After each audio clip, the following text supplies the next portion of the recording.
If you heard Mark, if the recording started as Mark was saying that, then you have you've welcomed yourself to Hotline League episode 188 as Mark is hyping up the episode for all of I'm hyping you. myself up. Yes, yes. We are recording this on Tuesday, the 7th, because normally we do stuff on Monday, but of course we had Labor Day here in the States, and Mark messaged me encouraging me about the ethical reasons to honor Labor Day by pushing the show a day. And I couldn't Forgot it was disagree with him. happening. I couldn't disagree with him. Uh, I was in the car with Ashley and like we were doing errands and like it was still like 4 o'clock, like I could have made it if I wanted to, but I was like, nothing, like there's nothing timely we need to cover, so fuck it, let's just push it. Yeah, exactly. And I thought that in the extra 24 hours we would find a guest for the show, but everybody is mega checked out right now, and so Fudge is here instead of he's not preparing for Worlds and he's not actually on the show, it's but he's 7 o'clock saying on a nice shirt. Tuesday. How is he supposed to be preparing for Worlds? There's no scrims to be had right now. Solo queue shut down on Tuesdays at 7. It's North America solo queue. It's all the pro players are I'm taking up. sure he's in like a 30-minute queue right now. Yeah. Anyway, thank you to Alienware and GameFuel for sponsoring the show. Also, just a little show note: I stopped solo queue for Travis's show, says Fudge. Thank you, Fudge. We will be not having an episode next week because, as we are discussing, Mark, you are aware of this. You and I have had this discussion previously, but it's a bit of a break for everyone. So, and there's not going to be much to talk about. So, enjoy this episode for the next 2 weeks. We'll see you after that. But speaking of things to not talk about, there's actually a couple things. So Iceland has been reported and like not officially confirmed, but likely is the case by Dot Bloop over there.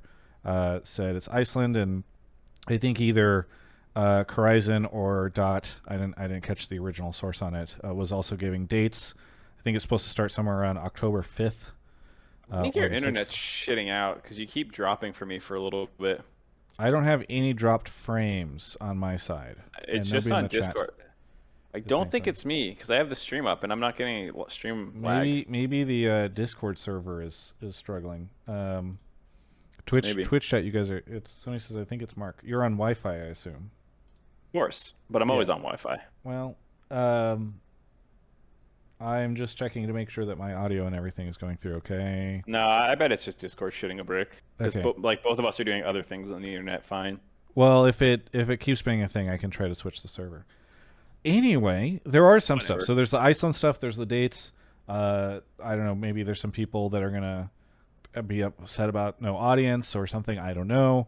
Captain Flowers did a lengthy post, a twit longer, which I wish was a medium post, but talking about how he will not be at Worlds. I think there's been some discussion around that, and of his own accord, because he's been having a tough couple years, like so many of us. So, looking forward to his catch-up streams, though. I think those will be fun. And then I don't know. I guess there's been some rumors around the G2 stuff. LZK and LPL wrapped up. I don't know if Mark or I have the strength to be able to, the expertise to be able to comment too much on that.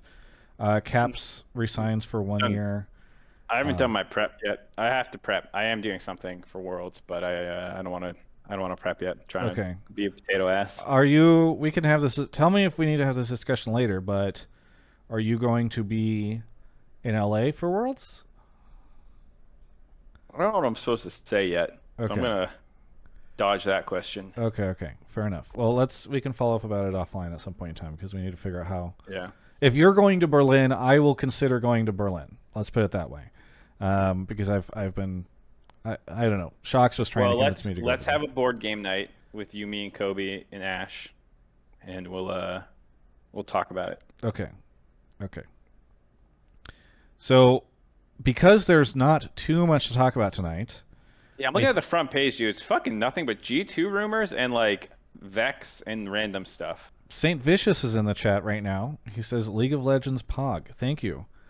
Saint Shows Vicious up for the most dropping by. boring episode.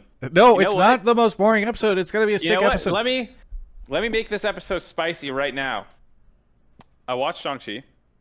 I Oh, liked it a no lot. spoilers, please, because I haven't seen it. I'm not gonna. Oh, so I'm not gonna spoil. I know you, Mark. Your definition of spoilers are often very conservative, I guess is the best way of putting it, or something. Like you think unless you were spoiling the major plot point at the end, that it's not a spoiler. Maybe just say if you liked it or not.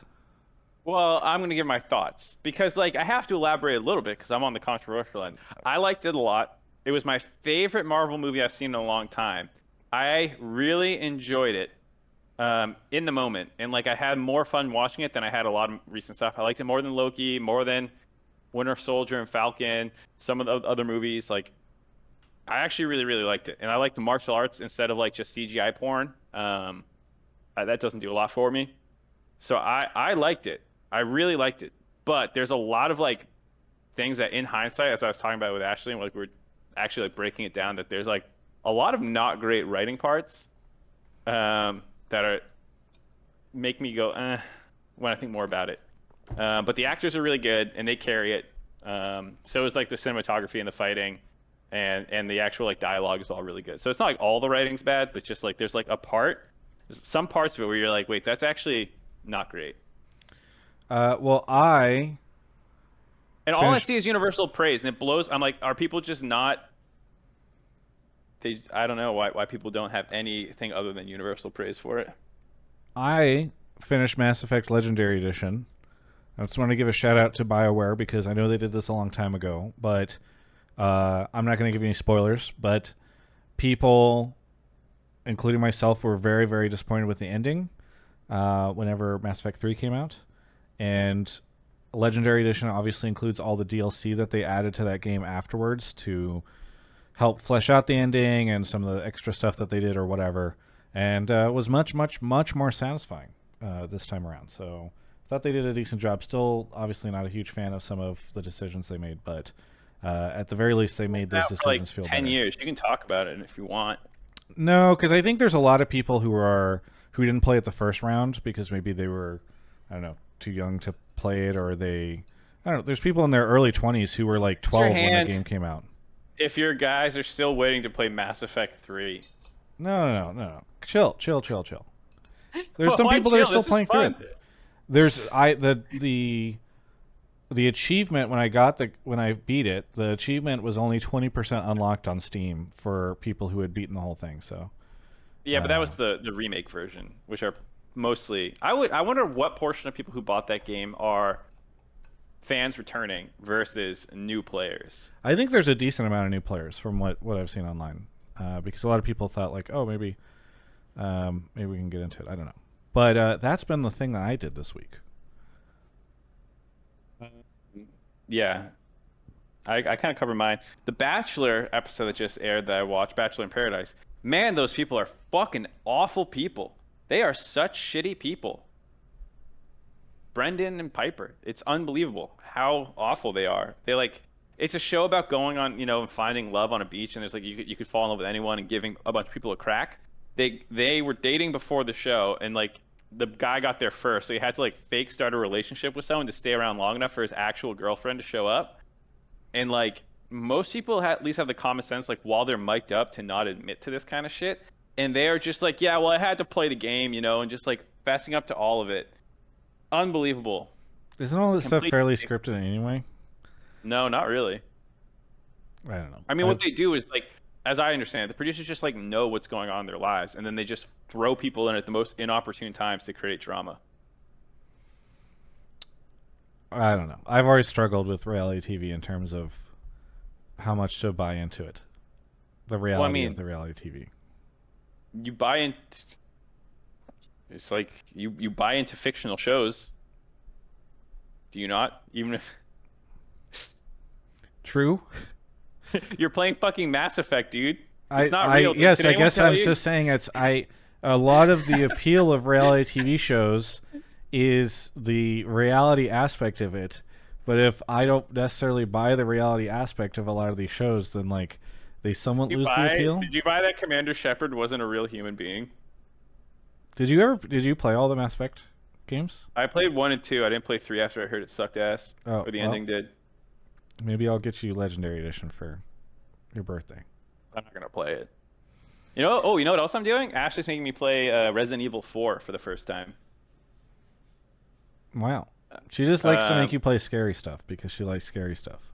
Well, she also played. It's like like everyone has like that game in their childhood, Yeah. like Mass Effect for you. Like that's like Resident Evil 4 is one of those games for her. Yeah. Best game of we all time.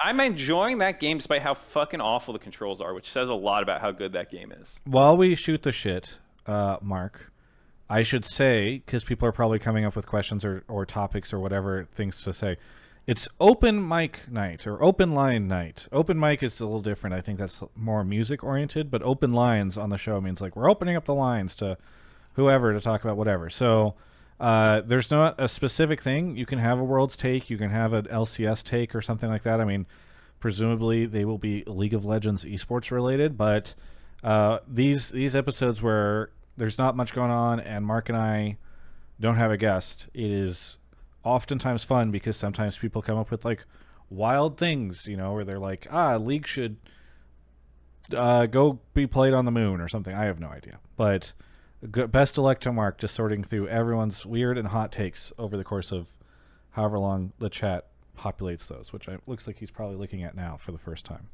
I wasn't paying attention to all the Twitch chat, or I was paying attention to Twitch chat. I was paying attention to what people are writing in here. Nice. Well, shout out to the EG folks. I saw Kelsey and Peter Dunn in the chat. Good to see you guys.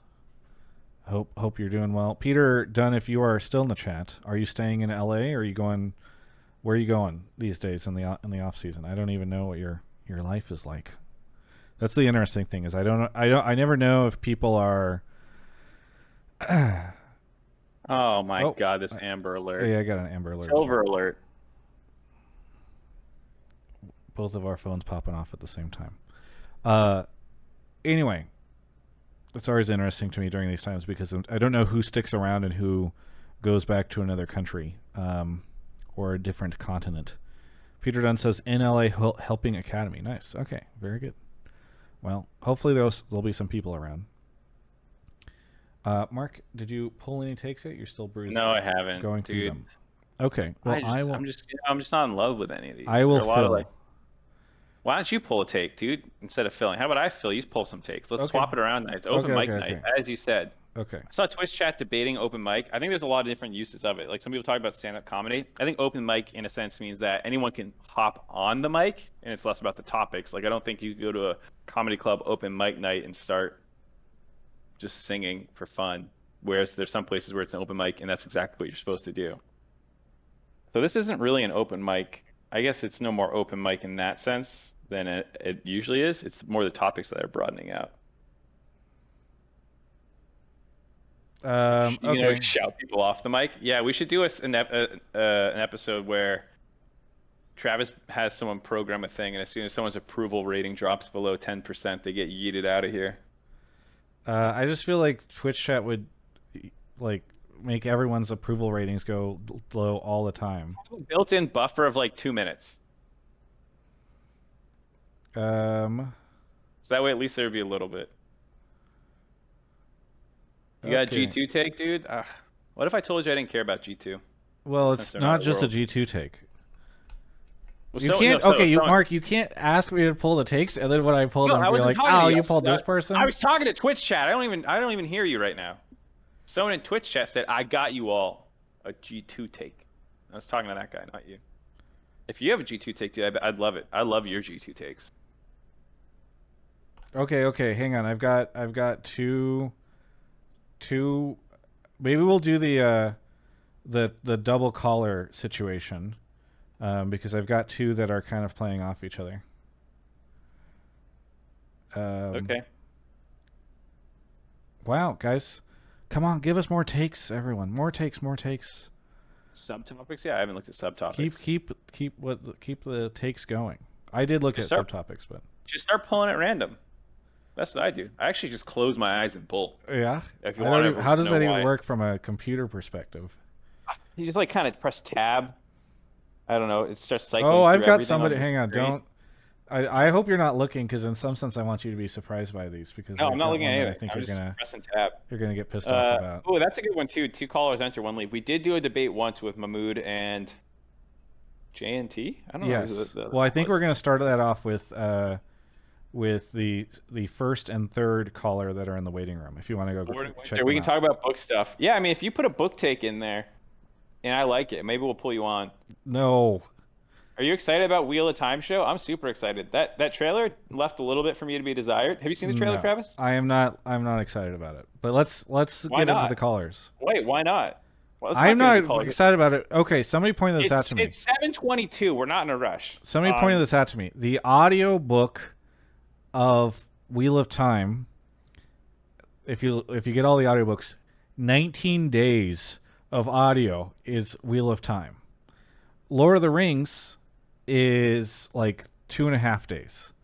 So I just worry that they will not be able to do that. I think that book series is too big to be turned into a television series. You're reading a book series right now that's 400,000 words a book and 10 books long.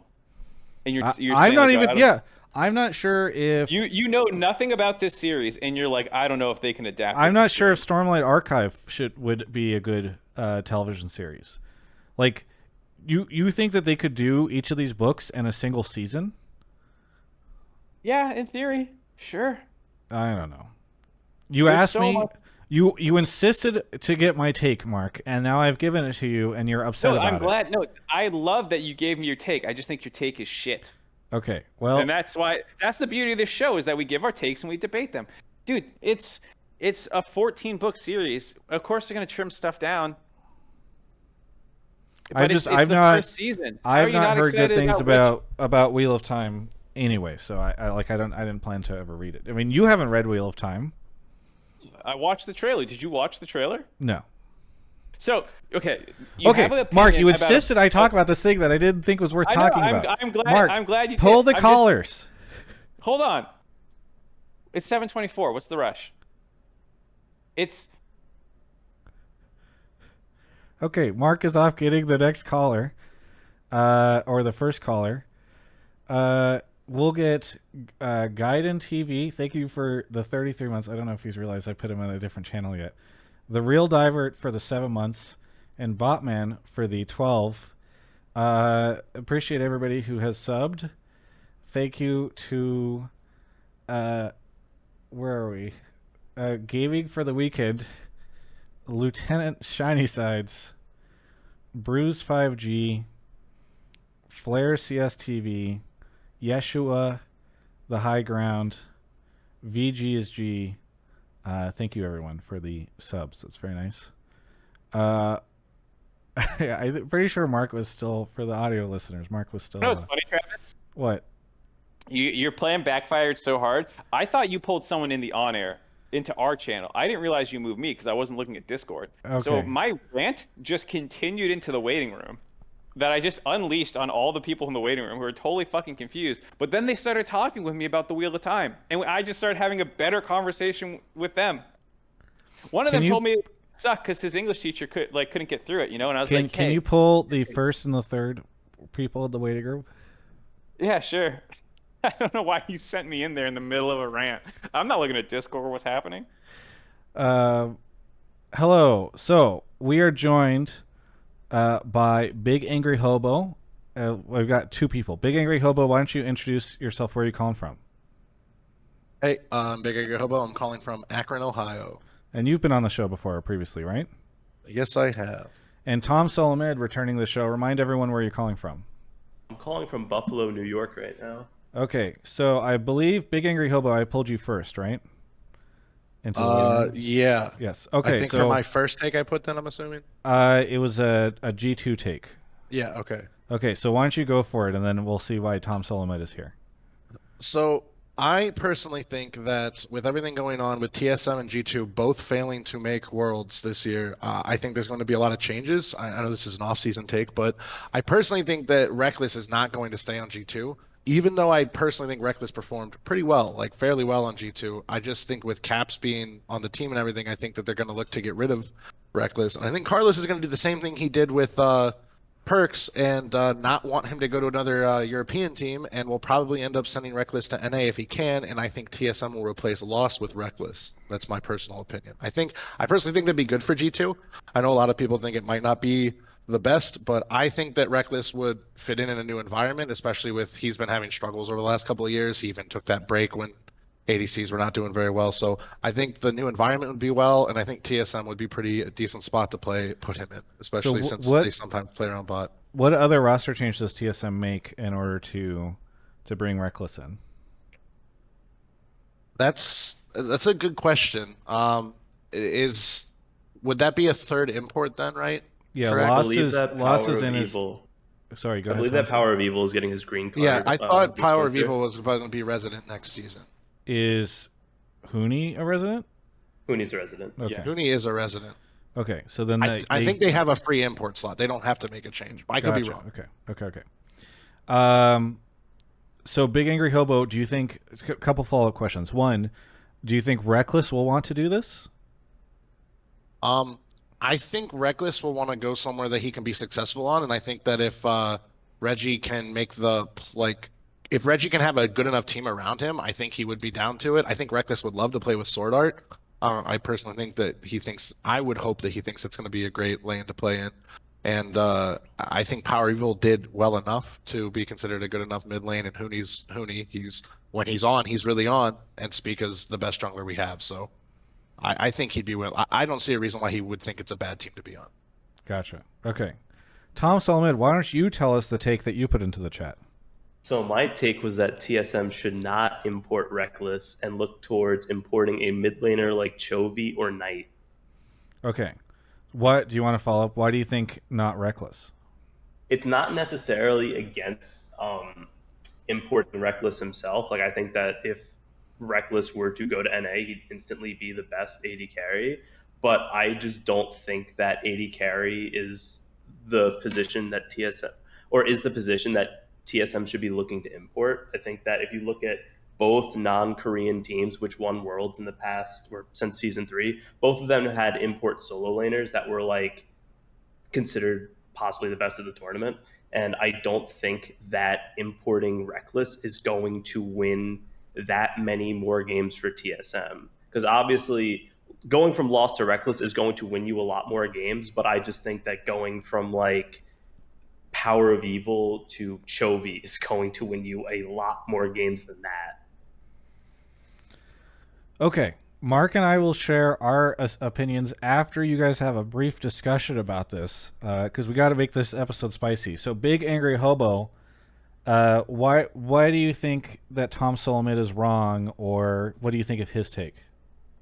I think he actually has a decent take, but I don't think TSM could ever even get Chovy or anyone. I don't think they can import someone that's better than what they have currently. I don't think the team around them would be good enough for someone to want to come to a TSM team especially from Chovy already they have a great contract in Korea already. I doubt they'd want to leave. So I don't think you could get a mid laner imported that would want to like agree to the contract unless you're paying out another insane amount of money like Sword Art. And I don't think TSM wants to now have the apparent $11 million Sword Art and then however much it's going to cost to import someone really good over here on the chance of them not making Worlds again. Whereas I think Reckless would be expensive, but I don't think that he would cost as much money as like a Perks or a Chovy or someone like that. Tom? I also think that's a fair thing to say, but I think that Chovy's on Hanwha Life right now. That's not, a T1 or a Genji or even like a Damwon. He's there right now for the money, and also he can't get onto a better team.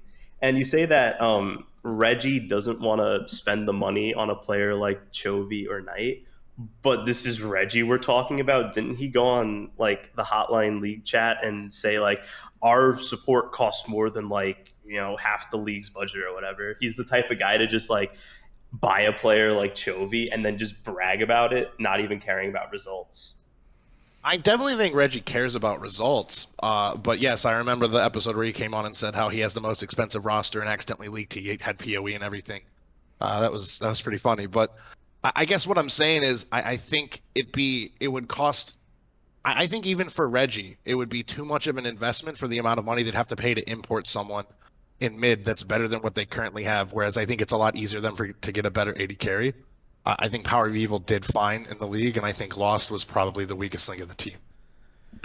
Okay, so go ahead, Tom. I was going to say, I do think that Lost should be replaced. I just think that if you replace Lost with a different NA AD carry from like either Academy or like even, I think that TSM missed out on just promoting Cody Sun to the main roster, but that's besides the point. I just think that especially with this new FTX deal where they have an extra 21 million a year to, throw around the org. Obviously not all 21 million dollars are going to go towards the league team. I doubt that most of it, or even a significant portion of it, is going to go to the league team. But TSM has the cash flow. Chovy almost went to Evil Geniuses either last year or 2 years ago. I can't remember what it is.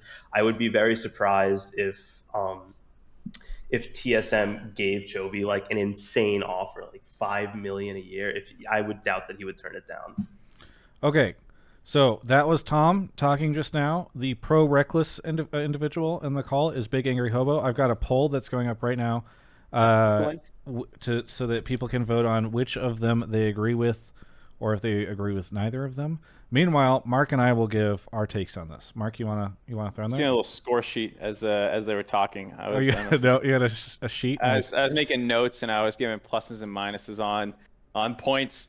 I mean, I think a big crux for me that you both kind of hit on was like the realisticness of such a move, because in theory you're the smartest GM in the world if you're like, well, I'll just get Faker and Ruler and the Shy, and like if you can just get everyone over here, and I'll just buy out FBI to be my, like you have to be realistic with your actual roster building. And I feel like some of the moves suggested by Tom are stretching that. I think, Chovy is way more realistic than Knight. I haven't heard anything about Knight wanting to leave LPL. Yes, Kelsey, the Shy sucks right now, I know, but I was struggling to think of a top laner that I want to hype up. But I just don't see a world that Knight's coming over. Chovy is like a maybe, but it still seems like a big ask. Some of the points I do agree with, though, is that Reckless to Lost is a big upgrade and might be enough. You mean Lost to Reckless? Sorry, yes, Lost to Reckless. G2 picking up Lost from TSM. Yeah, it would be a big upgrade. It would win them more games, and that was kind of a concession that you both made. But if your goal is international success, I feel like your solo lanes still have a lot of issues, and would have those issues internationally. And just getting Lost to get replaced, if you think he's the weakest link, doesn't fix the whole entire lineup. So I kind of think I side more with Tom here. I would rather see TSM spend their resources in other areas than just the bot lane position. So the poll results, which just disappeared, but they were mostly in favor of Big Angry Hobo. Then number 2 is neither. People, unfortunately, Tom placed you third on the agreeing with side. I think I'm going to agree with neither of them, because I don't think that importing. I don't think it's very realistic to be able to import those folks. Even if you could, I worry a little bit about, like, I remember, what was it? TSM way back in the day seemed to go very anti just importing folks because they're good, and focused more on like the ability to communicate within the team and the ability to, I don't know, these other things, rather than just like, let's go out and get like the best mid laner in LCK or LPL. So I it's hard for me to imagine them doing it. I also just like, they went big this year and it kind of wasn't enough. So I really worry about a takeaway for them being like, let's just go big again. On the other hand, I love Reckless. See, on that point about they went big this year, financially, you're not wrong. But in terms of performance, even heading into the year, would you say that they had the best player in any position? No.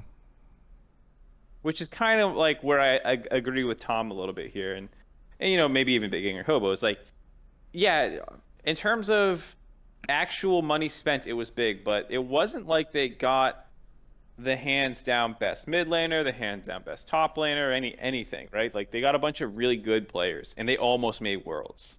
I don't want to How downplay many? like they were super far away, but like it wasn't. Yeah, Spica was good, but heading into the year, you wouldn't have said that Spica was going to be a top 2 jungler, and even then in playoffs, he got outperformed by multiple junglers. Like Closer had a better playoffs than him. Santorin had a better playoffs than him. Spica was really good. Don't get me wrong.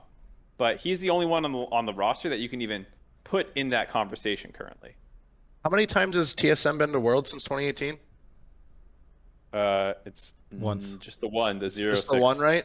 Yeah. So at this point, are they even looking for international success, or just to make it internationally in the first place? Because I don't think with, you're picking like, up Sword Art if you are not looking for international success. exactly, but it still didn't work. I guess what I'm saying is it's all about the realism thing too. But if Reckless is offered to TSM, do you turn it down? Because I see that happening a lot more. I don't know if that's the right or the best play in their situation. I just see this as something that could likely happen. Because I don't see you turning down that unless you somehow have a better import for a solo lane. Because if they can get a better import for a solo lane, I'm actually on Tom's take as well. If you can do that, that is the better option. But I guess I'm talking about what I think will happen and not what the best choice is or the best possible outcome is. Because I don't think you turn down Reckless if you're able to get that, again, unless you somehow have Faker lined up, for example. I'm a little. Again, I love Reckless, and I would love to have him come to North America. I'm a little skeptical, I think, after the G2 year. And like, there's always been these rumors about sort of his manner in a team and his attitude. And I really wonder if that would be a reason to be a little nervous if you are TSM. I mean, quite frankly, like, I know that this is going to be a very unpopular take, but I would almost rather TSM obviously not go to like Golden Guardians level development, but try to do something similar to what 100T did, which is like, I don't know if you need to keep some talent on a poor org. yeah, right. Like who are like, do you bring a Blaze Olive back? Do you, I don't know. Who's out there? Do you try to acquire Danny? I don't know if you could, but do you try to acquire Danny? Like, are there? I'm almost down to say like, hey, let's go away from the Sword Art situation and from the big budget roster, and let's try to get in here with something that's a little bit more mid level, because I don't know. It just feels like such a waste.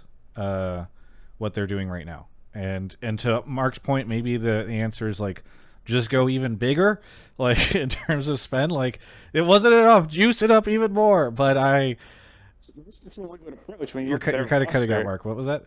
Sorry, I was saying that was the Team Liquid approach. Like, it wasn't like they just. I mean, they spent a lot of money that first year to get Pobelter and like Ole and Smithy and all these people, but since then they've cycled and they've tried to keep signing big names over and over again. And I would say largely their rosters got better, Yeah, but they are...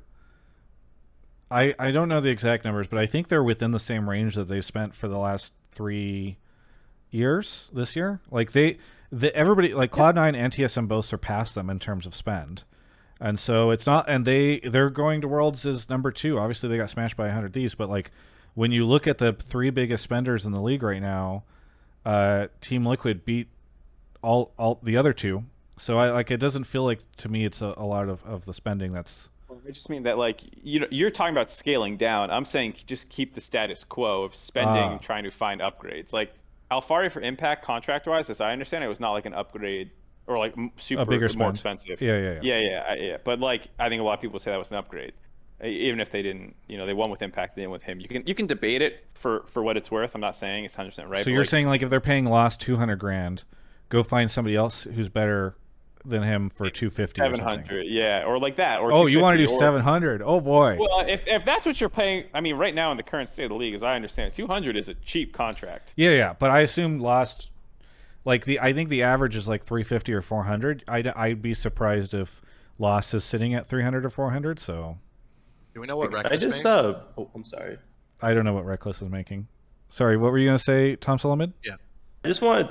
This has just been on like my mind. I just wanted to say this real quick when it comes to like saying that TSM obviously did spend big. It wasn't like they like went cheap or anything. But Power of Evil was like what, the second or third best mid laner in NA like last year, and then Huni was like, people were very very down on Huni, not rating him that highly whatsoever. So I don't think it's necessarily fair to say that going for Chovy compared to Power of Evil is like the same going big, because Chovy is not just the best mid laner in LCK. He's arguably best mid laner in the world. I know that maybe not best, but he's at least top 3. Yeah, I think to that point, if you can swing it, I'd swing it. But Oh my I don't know how god, realistic it is. that's just so But- terrifying to imagine the spend at that point in time. Like, I mean, I know they've got the FTX stuff, but like, you have to really. Oh my god, it's so much 5 money. mil a year, Travis. Get ready for I it. don't think it's It's gonna be easy 5 for me to million, say but- yes. Just say yes, Travis. It's not your money. Just spend it. Just spend it in this fake scenario. God, I mean, there's a 7 lot million of simoleons. Send there's it some over. people that have been coming out recently Wins. that I've seen some comments and stuff like that are like, who cares how much people spend? Like, it's exciting and fun and whatever. And I'm like, I care because I don't want TSM to be the next pet.com. That's a reference for anybody. I'm the guy in The Big Short who's selling real estate and having the time of his life up Yeah. until he's attending a How to Make Money Again And council. That's me. Andy Din Spend is all that the money. Let's go. Andy Din is the exotic dancer with what, 3 or 4 homes or something in Florida. Yeah, I'm very. I thought he was going to be the guy making the CDOs. I don't know. It's just, yeah, I'm going to Andy Din and he's like, oh yeah, I'm like, how many incredibly expensive imports do you have? And he's like, You're he's- Mark Baum. You're yeah. Steve Carell's character going up to him right now trying to do the math on what his Yeah. imports are costing. yeah. Oh my god. Okay, well, either way, I don't think they should go with either. Mark seems to think Big Angry Hobo, or sorry, Tom Solomid's Chovy plan is the way to go. And I'm sure that Big Angry Hobo will actually end up being right, because Reckless to TSM sounds like one of the most North American things I've heard in some time. So either way, thank you, Tom Solomid and Big Angry Hobo. Any shout-outs? We'll start with Hobo. I just want to shout out the usual shout outs of, Alienware and Game Fuel. Those things are both great. I actually bought an Alienware monitor a long time ago once you guys switched over to them as a sponsor. And Nice. I do enjoy me some Game Fuel every once in a while. Thank you. I do like the zero sugar version. I can say it was good. You told me you hadn't tried the one, and I can say it was pretty good. Yeah, Mark has always liked it, so I Zero think sugar, I zero know calorie. for the people looking for that. Or Product, yeah, zero it's- calorie. Yeah. I think it's both, by the way. Either way, thank you, Big Angry Hobo. And Tom Solomid, how about you? I just like to give a shout out to Andy Din. Go for gold. Get that Chovy. I believe in you. 5 mil a year contract. Let's do it. Very good. I'm sure he'll listen to this week and take your advice. Thank you both for the call, and it was fun having both you guys chat. Yeah, thank you. Thank you. Okay, so we have another caller, which we'll do, and then we'll take a break, I think is the plan. What's up, Mark? I was gonna say, did you see my Skype message? I will check it right now. I have to shoot you a message too. I said, I'll just say it. If you want to send me the sub shoutouts, I can handle them while you pull people. If we want to just swap roles tonight, and I can be the filler. Well, I But don't got want to go thoughts. do the audio stuff. If you were able to maintain the thing, but Right, I can do the mic checking a little bit, but well, how I do was you in do there earlier. sub shoutouts if I'm in a different room doing the mic check? Or you're that's just a saying, problem for you to figure out. yes, there's some technical limitations here, Mark, that perhaps you've not thought through. No, I did Um, not think these through. Fuck. All right, fine. But you should keep pulling people. Okay, And if you ever need I'll time, keep- I can fill. I'll keep pulling people. All right, where are we?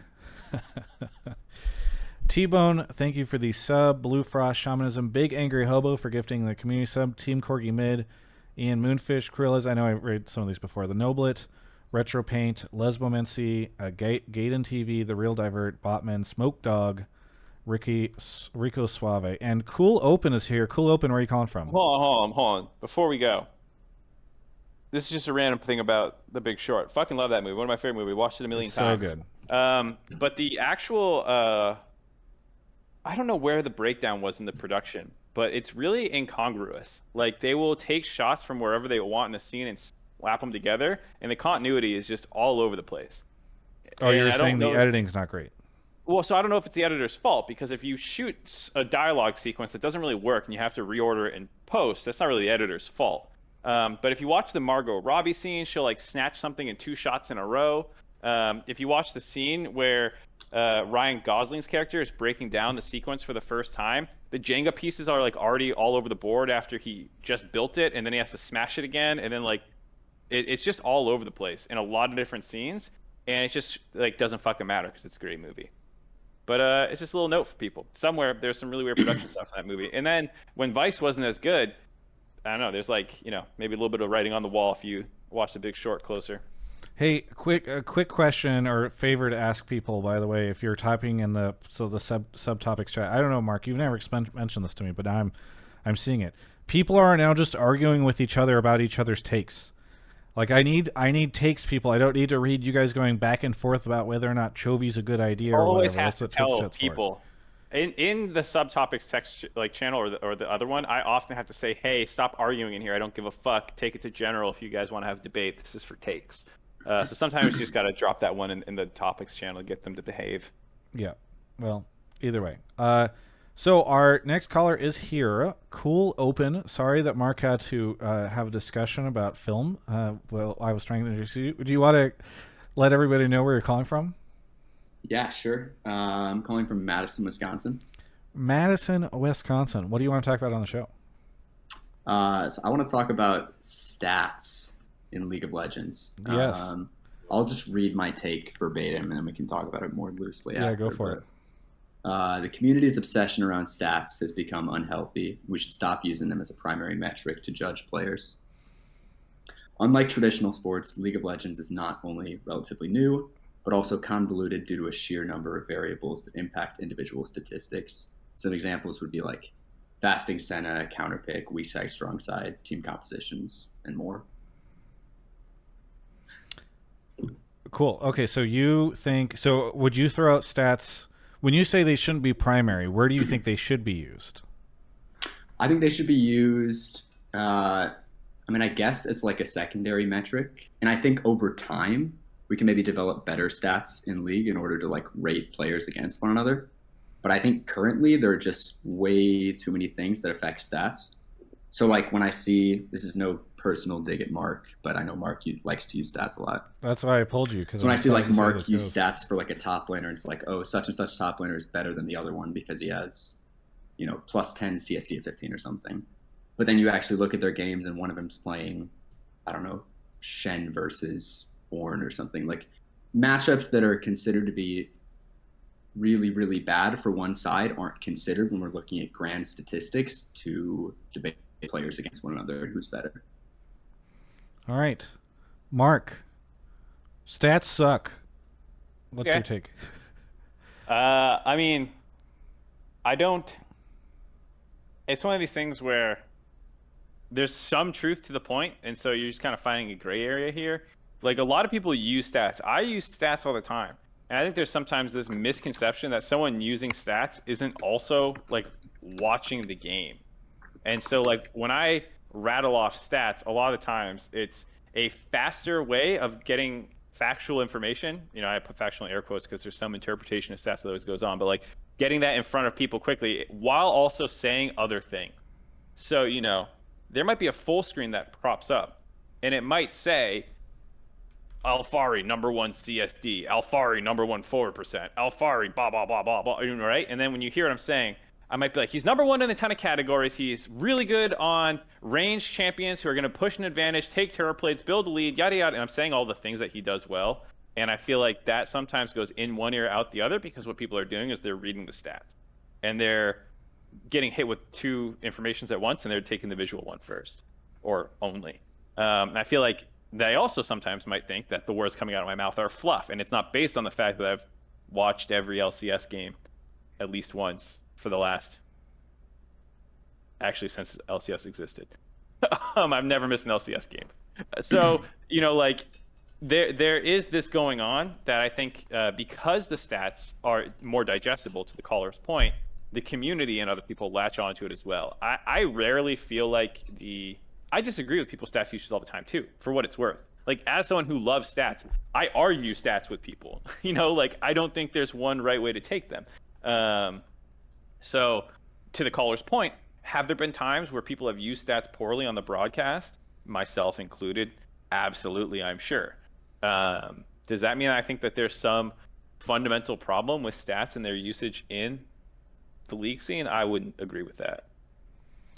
So it's an interesting call, because one of the things that has happened recently is, like, we do run it every week with Tim, and it's a stats-based show. It's sort of at the time, whenever I came up with the idea of it, I had been consuming a lot of 538 content around the election last year, and so I wanted to do something that was along those lines, and I felt like Tim was the perfect person where I could help combine some of the production resources that TGI can bring to bear and some of the statistical stuff. What has happened is people get really angry about the show and think it's really bad whenever the stats argue for something that they disagree with. So one of the perfect examples of this recently was the week before last, I think it was, we did a episode on playoff perks. And Tim had suggested this to me. He's like, I could look into if playoff perks is like a real thing or not. I was like, yeah, that sounds really fun. And then he came back to me the next day. He's like, oh, boy. Okay, well, I like it when it's more positive, but it turns out that none of the stats seem to imply that playoff perks is a thing.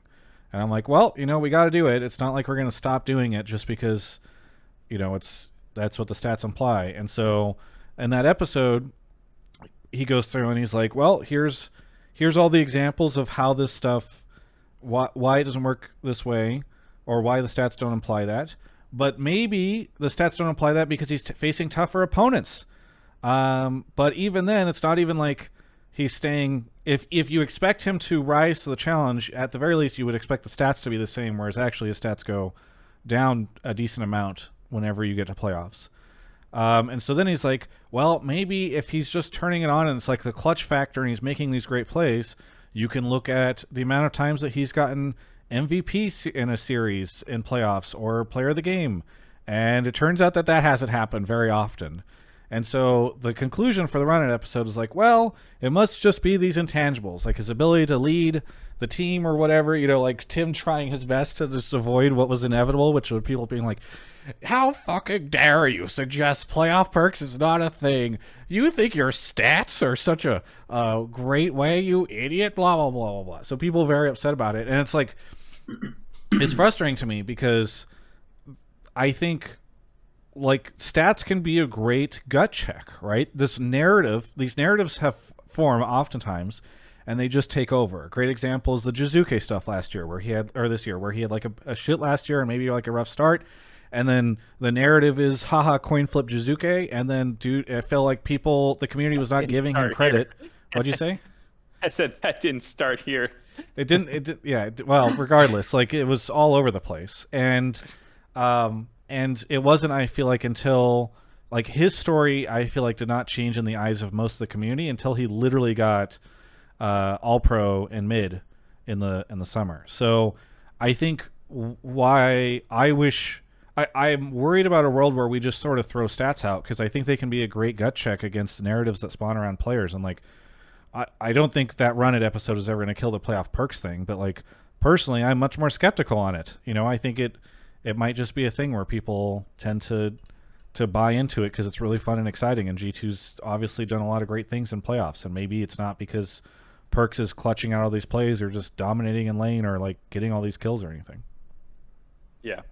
I think there's there's obviously, like, a lot of problems with stats that you can dig into. Any stat you can look at, like, okay, CSD at 15. Well, first off, if you ever look at a player's CSD at 10, 15, 20, there's some sites that you might have to pay to get all three. But if you actually look at all three, there's sometimes wild fluctuations in a player's CSDs where they'll be like +7 at 10, -1 at 15, and then +20 at 20. And it's actually sometimes really arbitrary depending on the story that you're trying to tell. You can say, well, give me the one at 10, say the fuck the one at 15 because I want to say he's a good early game player. That's absolutely possible to do.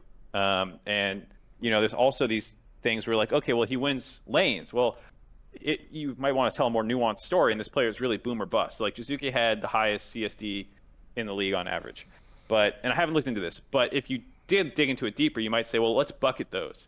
Does he just win really hard or lose really hard and on average ends up higher, but he's actually a really volatile player, which might cause the coin flip narrative, which goes against this average, which says he's winning on average? Because you could be someone who wins by 15 or loses by 10 every single game, and that's actually really fucking volatile.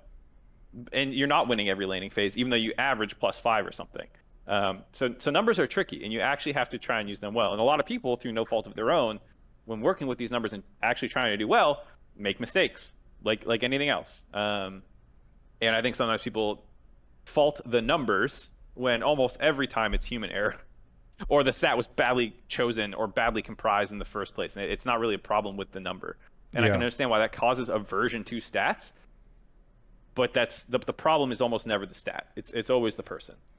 Almost always. I worry a little bit too. Bad. Like KDA is a trash stat. It goes on graphics just because it looks nice and it's a nice digestible number. But it's really like it doesn't. It's so team or influence. It says nothing about an individual performance. If a player is dominating, you throw their KDA on because it's a big number. Yay. But like no one's actually like analyzing KDAs. Redditors are. I've seen that.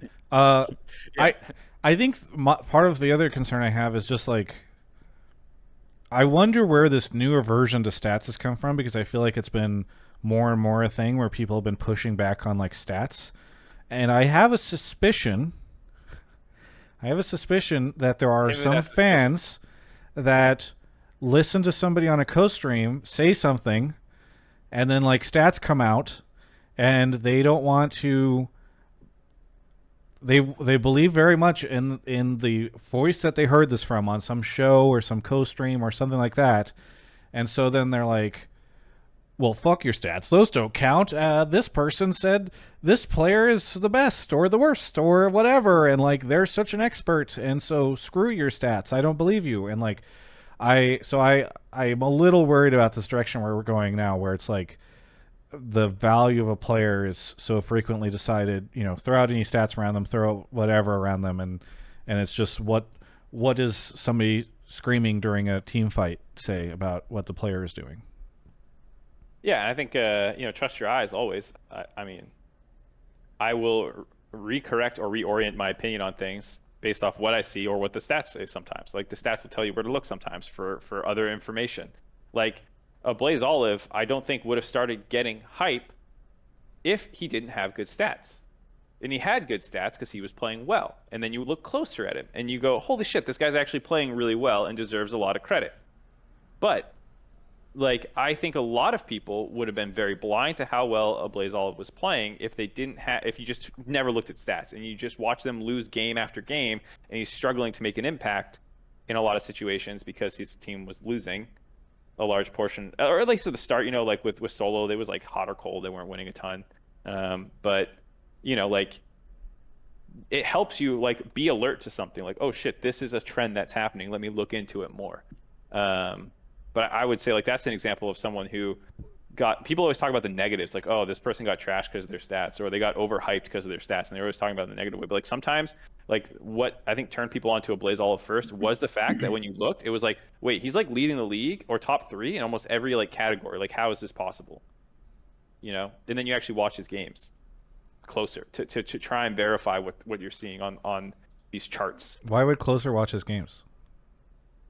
Huh? You said you watch his games, Closer. You have the worst fucking jokes that contribute nothing and just derail the conversation.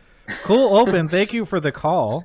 I think Mark at least is a little bit more open to the idea that like stats are used poorly, but I don't think either of us really want to downgrade them maybe to the point that you want to. So I don't know. But anyway, thank you, Cool Open. Anything you want to shout out? No, just shout out the show, shout out Game Fuel, shout out Alienware, and thanks for having me on. Yeah. Thanks for coming on. We'll catch you next time. Oh, Mark? Oh, no, it's calls over. Sorry. Okay. How much time do we have to get into quantum mechanics for a little bit? Well, I need to do an Alienware ad. Do you want to do that really quickly before we do the Alienware ad? Let's do it after the Alienware ad. You only got one Okay. caller. This will be a good time for you to scour for more callers after. Okay. Sounds good. Well, don't do it immediately after the Alienware ad because I have to talk about something sad.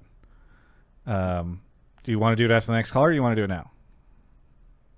Between the Alienware ad and the sad thing? Yeah. Oh, I know what this is actually. I'll do it after the next caller, even though it's Okay. going to be far removed. Okay. Well, first off, I want to do the basic Alienware plug, and let everybody know that Intel Gamer Days are still happening. There's some great deals that are going on over there. I saw some people pick up some stuff, and you can use my code, which is in the YouTube description, if you would like to save some additional money. It doesn't always stack, but sometimes it does. And either way, tweeting at Alienware lets people know. On a more serious note, though, and Mark is bringing on the animal right now. For those of you that find comfort in that, I have some kind of like a sad story to tell. Hopefully, one that will be uplifting soon enough as he is able to beat it. But David Chen, who is the individual, he's been in esports for a long time, and people can find him on Twitter, David Chen 10. He is the guy that basically made the whole Alienware deal happen for me. Back in 2017, he believed a lot in me and knew that getting a deal going for me that would allow me to just focus on the work that I was doing and the content that I was doing for an entire year rather than what I had before, which was like incremental sponsorships here and there, would be a game changer. And I remember we we went and pitched him and Alienware on like 3 deals. One was like, okay, just sponsor Hotline League. Another one was like, okay, maybe just sponsor like the LCS stuff. And then the third one, which, you know, was the dream that we didn't think they would take, is like, why don't you just come in and sponsor everything and make it, if you do this, then it'll make it so that I can just have the security to do everything. I don't need to go out and necessarily find other sponsors to make sure I can go to Worlds or whatever. This is the case. Anyway, last week, 10 days before his wedding, he went in because he wasn't feeling well and ended up getting diagnosed with leukemia. So I believe he's going to beat it. He's a healthy dude, and he's got a great deal of strength. But alongside the support that I want to give him, I want to shout out Team Liquid. It's kind of an agnostic thing they're doing. It's not necessarily a Team Liquid initiative, but they have like a DChenWin hashtag going right now, and some people have been. I'm going to do a stream probably in the next sometime before Worlds to support him, but he has a GoFundMe going right now. I know they had to cancel all their wedding plans because of this, because he went straight into the hospital and was in chemo for a month. But I just want to drop a link to his GoFundMe in the chat. Looks like Mark is actually linking it. That was the thing to the entire, like the start of yeah. the thread. It's not directly to his GoFundMe, which I think you should link as well. So I'm going to do some sort of stream. I will figure it out. Probably not next week, but maybe the week after or so. But sometime before Worlds. But if in the short term you want to, even if you can't support him financially through the GoFundMe, if you guys have Twitter, you just want to tweet some kind words at him. I know he's reading all that stuff while he's in the hospital going through the chemo stuff. That would be super swell. Was really surprising news for me, and big fan of David. So I'll make sure that link gets sent out to my the person who manages the podcast as well. So and the YouTube upload, so that it will go into the description. In fact, I'll do that right now. Do that. I'll just say that I also have known David forever, because he. Yeah, you've known him probably as long as me. Yeah. Yeah, because he started working with Curse and Team Liquid way back when I was there. So there are a lot of parties and events that we would have sponsorship stuff to or whatever, and players would go on a stage or whatever, do their thing, and it'd be like the staff and David and some of the other Alienware people like all hanging out. So he's always a really cool guy. I always like seeing him at events and stuff. So super sad news. But like you said, he's a pretty he seems a pretty tenacious guy. So I'm optimistic. Yeah, I'm rooting for him for sure. But either way, thanks everyone for anything you do there to support him, either through the GoFundMe or just kind words. But rooting for David. Hashtag DChenWin. And you can check out, I know some other folks are probably doing some stuff around this to support him, but wishing him the best. All right, let's unfortunately, always awkwardly, we have to go move on to the next caller, but off we go. Thank you to Rico Suave for the sub, Fishsticks25, that Kush guy 1997 for the 18 months, Ventus Official for 41, and Frogman for the 10. Okay, is it Jorge? It is. Hey Jorge is here. Literally, his name is Hey Jorge. What? Let everyone know where you're calling from. Charlotte, North Carolina. Charlotte, North Carolina. What do you want to talk about on the show? Yeah, so I want to talk about the actual hire for the commissioner of the LCS. I know that Chris Greeley right now is the interim commissioner. It's kind of like the head of NA Esports and OC for Riot, I believe. But yeah, he got promoted from commissioner to head of North America. So they're now hiring someone for the commissioner job. Right, and I feel like that is, to me, more important, like finding the right person for the LCS in terms of probably more than what LCS teams can do in terms of like player recruitment, all the content they're doing, short of course, doing a really good run at Worlds, right? So I think that's like really critical. There's been obviously a lot of criticism leveraged towards the LCS, but the commissioner role, like they gotta find the right person for that. As far as I'm aware, like before Chris, I don't know who did that before, besides like when EU and NA both had the LCS directed by Redbeard, right? I'm not sure who else was involved in that role, but I think it's really important. There was never like an official role. There was kind of like Waylon, or Riot Magus was the guy who was running esports, and then there were people who were kind of head of league ops who were functionally the commissioner, but not really in the way that Greeley became, especially with franchising. So like Nick Allen and Hunter Lee both had similar jobs around that. But yes, there's Chris Greeley is the first person where they really formalized the commissioner role, I think in part because of franchising and also because they were bringing in these other esports for other games or whatever. So it kind of made sense to have somebody strictly in charge of the LCS and the LCS ecosystem.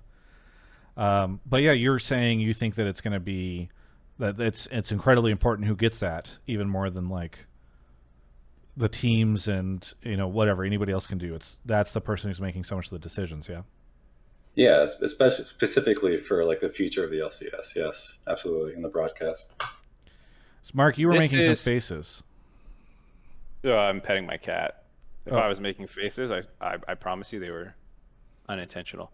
Okay. I was going to say that this is probably the Travis Gafford's beginning to campaign for his bid as LCS head honcho, man.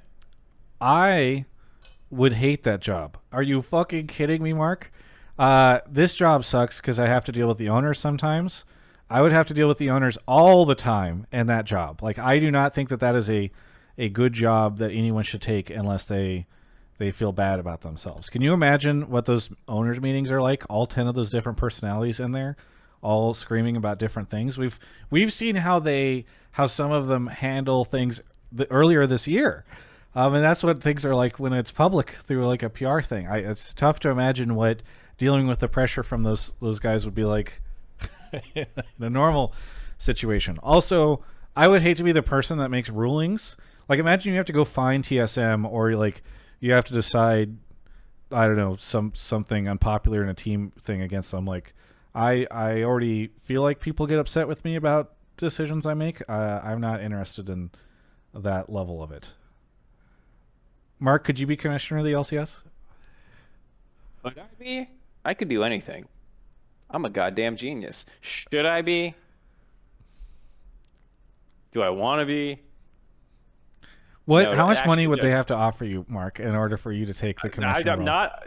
This is actually the thing. I'm not a financial not really a financially driven person. I think Sure, but at a everyone's- certain point in time, if they're offering you $10 million and you just do it for 2 years, and then you and Ashley go get a farm somewhere where you can have 5,000 animals, and you can just do whatever other hobbies you like to get up to in your free time, I feel like you would do that. There's some number for you, even if you're not like a financial guy.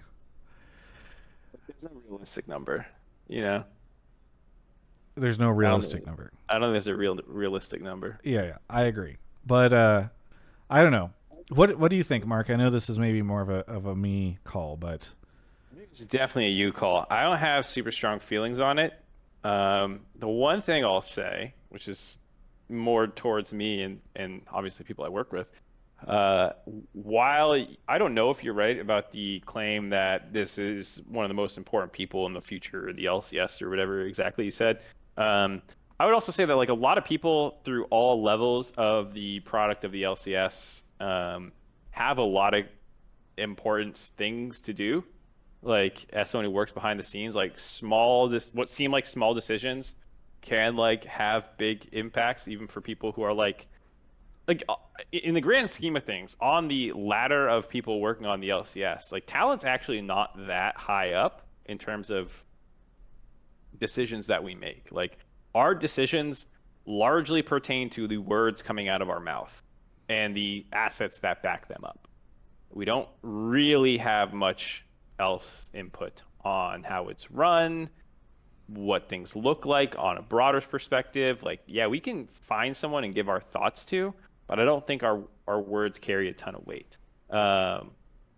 But that said, like the words that come out of our mouth are actually pretty fucking important in the enjoyment of fans, which is important for the health of the league, which is important. Like, so my point with this is like, while maybe there's a head honcho that is the really important person that at the very top, I do think sometimes the upward pointing, well, it's really not up to me, it's that guy kind of passing the buck that can happen.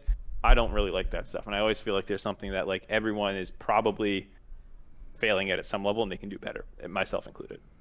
Well, I mean, it sounds like there's the bottoms up approach, right? Like where you're talking about on the broadcast level, but it feels like it's also important what's coming down from the top as well. Yeah, right? for sure. It's never completely one way or the other. I just like, I never like, and I fall prey to it too. You know, like the guy, you know, like that's not really my decision. Like, what can I do about this thing that people are talking about? You know, I actually think I agree a lot with the caller, and I think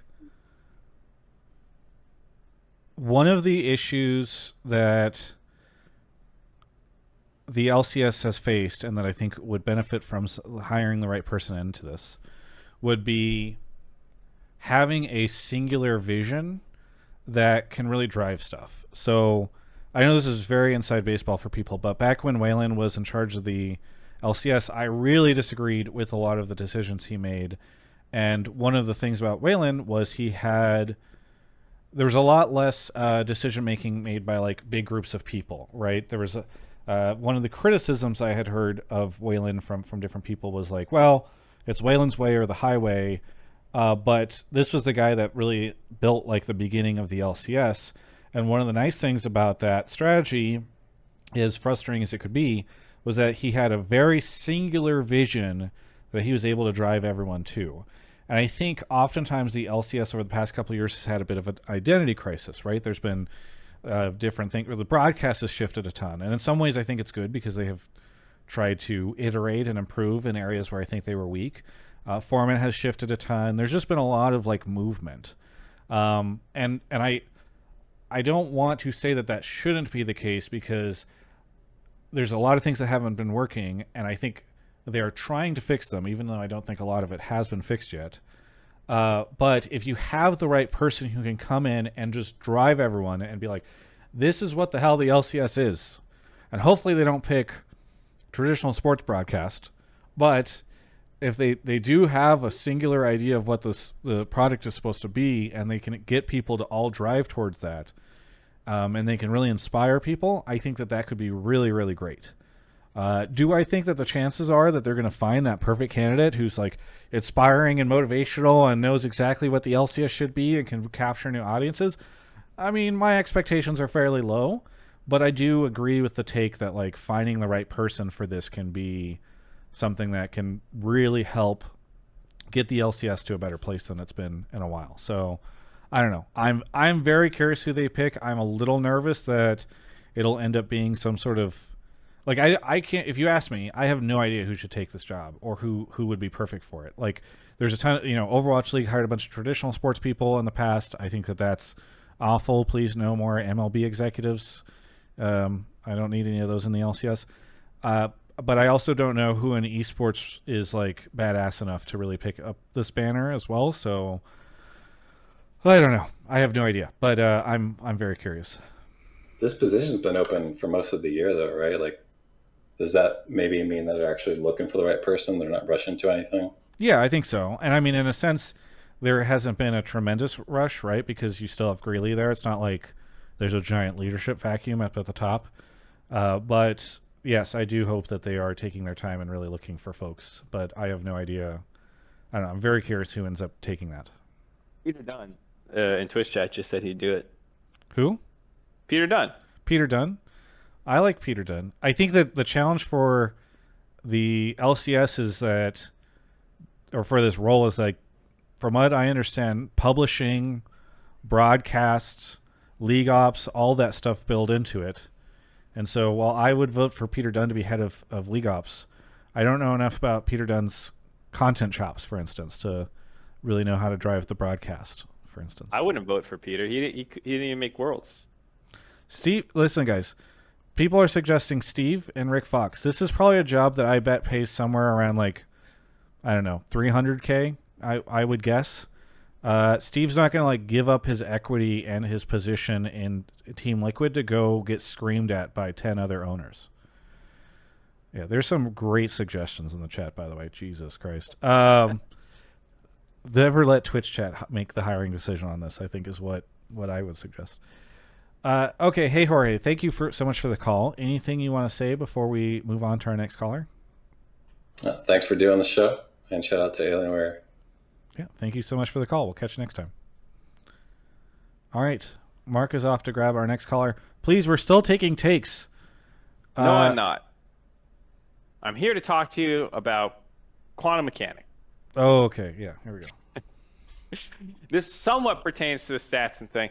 I'm really bored. Whenever I get really bored over the breaks. Kelsey in chat says no one cares, Mark, and she's right, but I'm doing it anyways. Yeah, whenever I get really bored over the breaks, I always like find a new person on YouTube that I like, usually science related. Veritasium's someone who I never like really watched too closely. Started watching the his YouTuber stuff, but what? Is that the YouTuber? Yeah, Veritasium. Yeah, absolutely. Yeah. He's really good, but in general, I've just been getting deeper and deeper in the quantum mechanics stuff in general. It's super cool.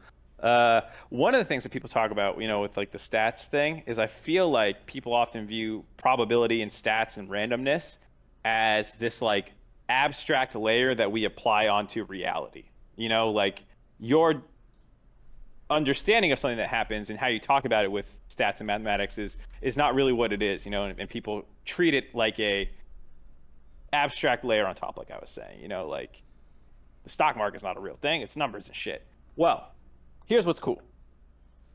Quantum mechanics and most of the stuff in there works 100% based on probability, and you can't know with certainty a lot of different properties, position, momentum, a lot of that stuff that's really what's talked about the most. But the reality as we understand it, and there's always a chance that there's like another layer that we're going to dig under and find something more that's reveals the truth. But as far as we can tell, this shit is like pretty much that's the fundamental way that particles work. We haven't found anything smaller than what's found in the standard model. Like quantum field theory it's about an actual field, and particles are really just the fluctuations in the field and all this stuff. And so guess what? That is the fundamental nature of reality. It seems to be partially random, probabilistic, and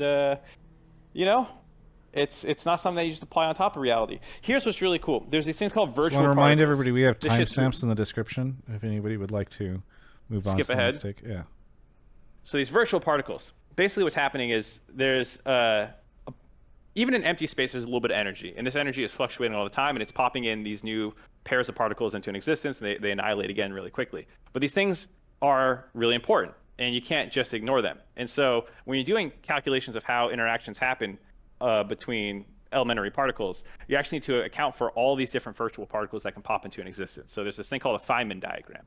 And what it is like a little chart that you draw the interaction. And so you might want to describe a really simple interaction, like something absorbing in a photon and later emitting it.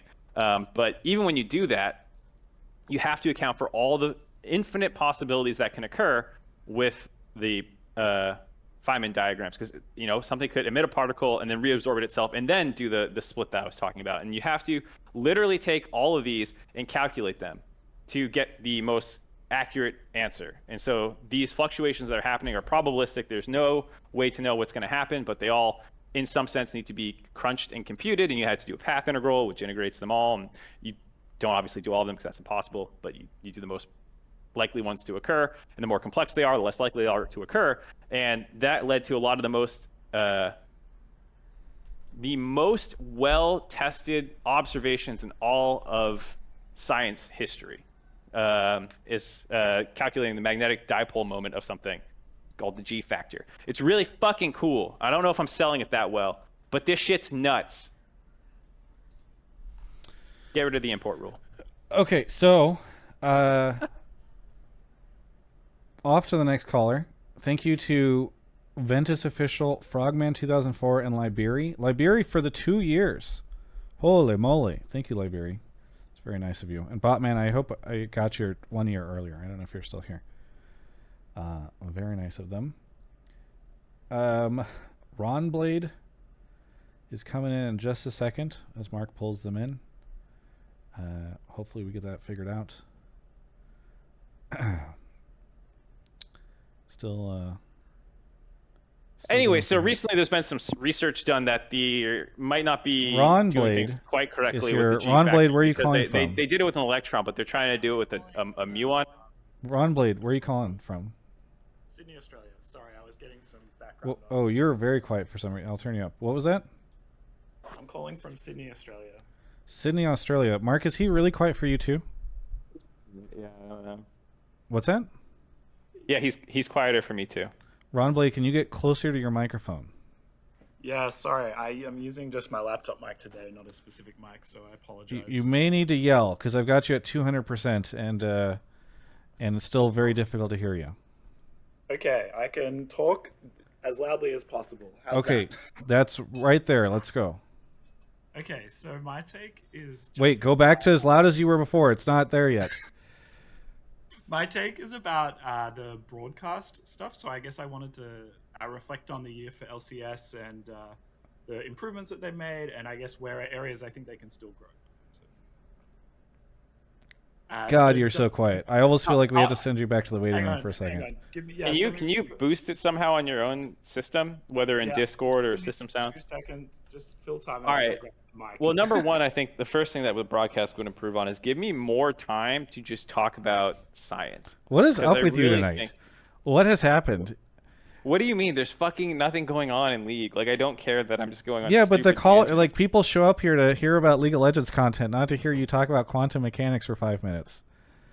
Bachelor in Paradise for 5 minutes, or Shang-Chi for 5 minutes, or what's going on with my I know you've had a lot of opportunities tonight to talk about abdomen where I'm random feeling stuff. cold and I'm dying. Ron Blade, try again. Hey, how's that? Oh boy, okay, Welcome I'll bring it back back, down my to dude. 100%. Talk again. When I go back to listen to this back, it's going to be just a fun and not at all embarrassing time in my life. Okay. What do you want to talk about? So I want to talk about LCS broadcast and ways that it's grown this year and things that I think they could still improve on. Okay. Where has it grown and what do they need to improve on?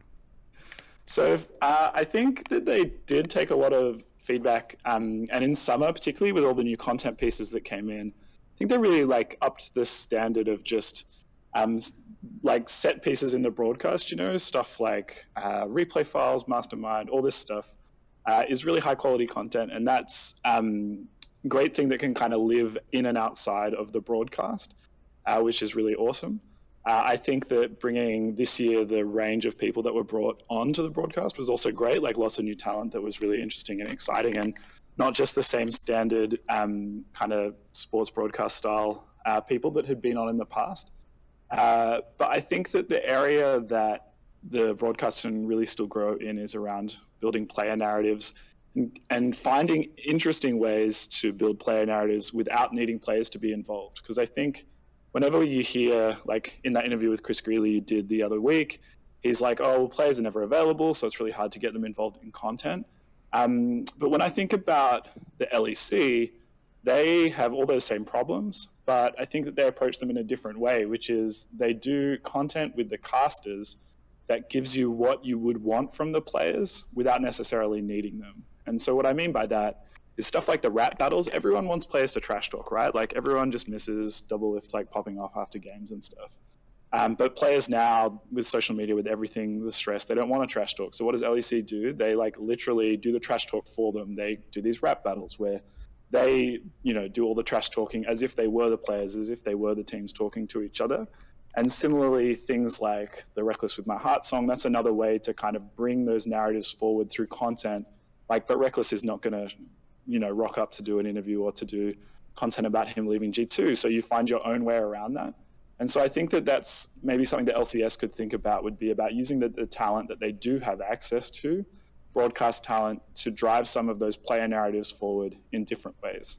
I think one of the most hype moments for me on any broadcast this year was in the lead up to Game 5 in the Fnatic G2 series. They played the instrumental track to Reckless with My Heart under Champ Select, and it just was like, I don't know, it brought back this whole story that had been the story of the entire year. And like in that moment, they got the payoff, I guess, of being able to use that to really hype up that final moment. So yeah, that's what I'm thinking.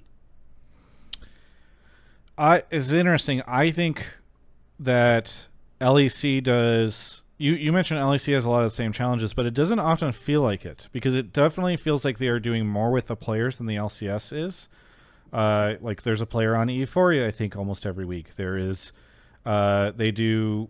Everybody loves, and actually, I admit I only just started watching them a couple weeks ago, LEC Pop Quiz, which is fantastic. I think they've done a lot of stuff with players, and I know every now and then you see a player pop onto like Masterminds or onto Next Level, but it is rough for me that the players are not there. So I agree with you that like they should do more with the talent, and they can be creating even more inspired content with the talent. Though I think this year they did a pretty good job with that, with things like Lane by Lane and all that.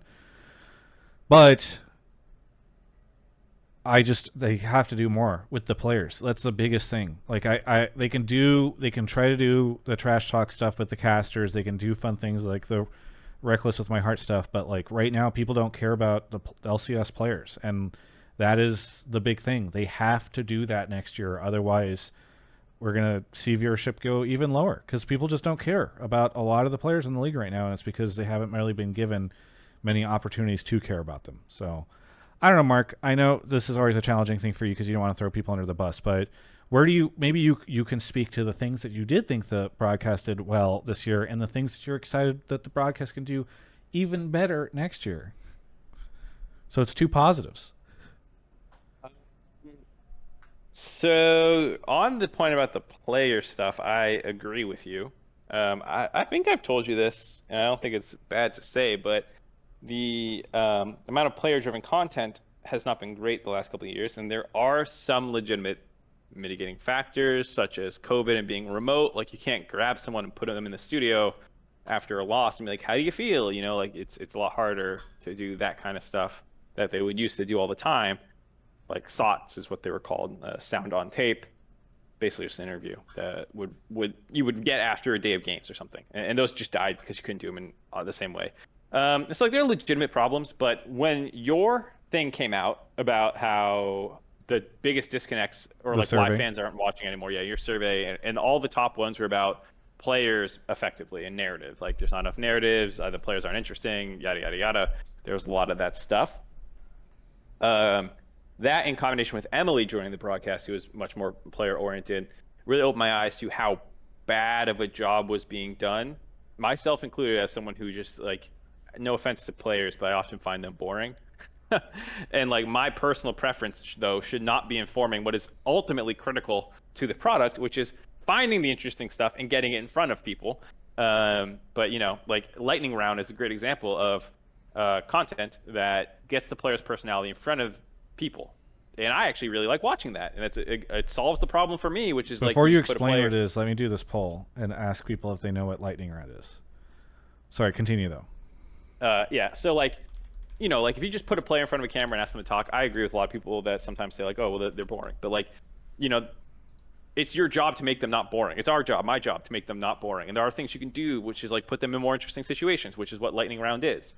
And so I totally don't think like the players being boring is on them. It's like, well, if we just put them in a post-game interview and ask them 3 questions and then yeet them on their way, which is what the broadcast did for the entirety of 2020, if I remember correctly. Like they weren't on desks to give more insightful answers. I think the only form of player content that showed on the broadcast beyond like a hype video or something, I think was just post-game interviews, which is about the worst thing you can do to showcase personality. What? Oh, you're talking about the broadcast post-games, yes.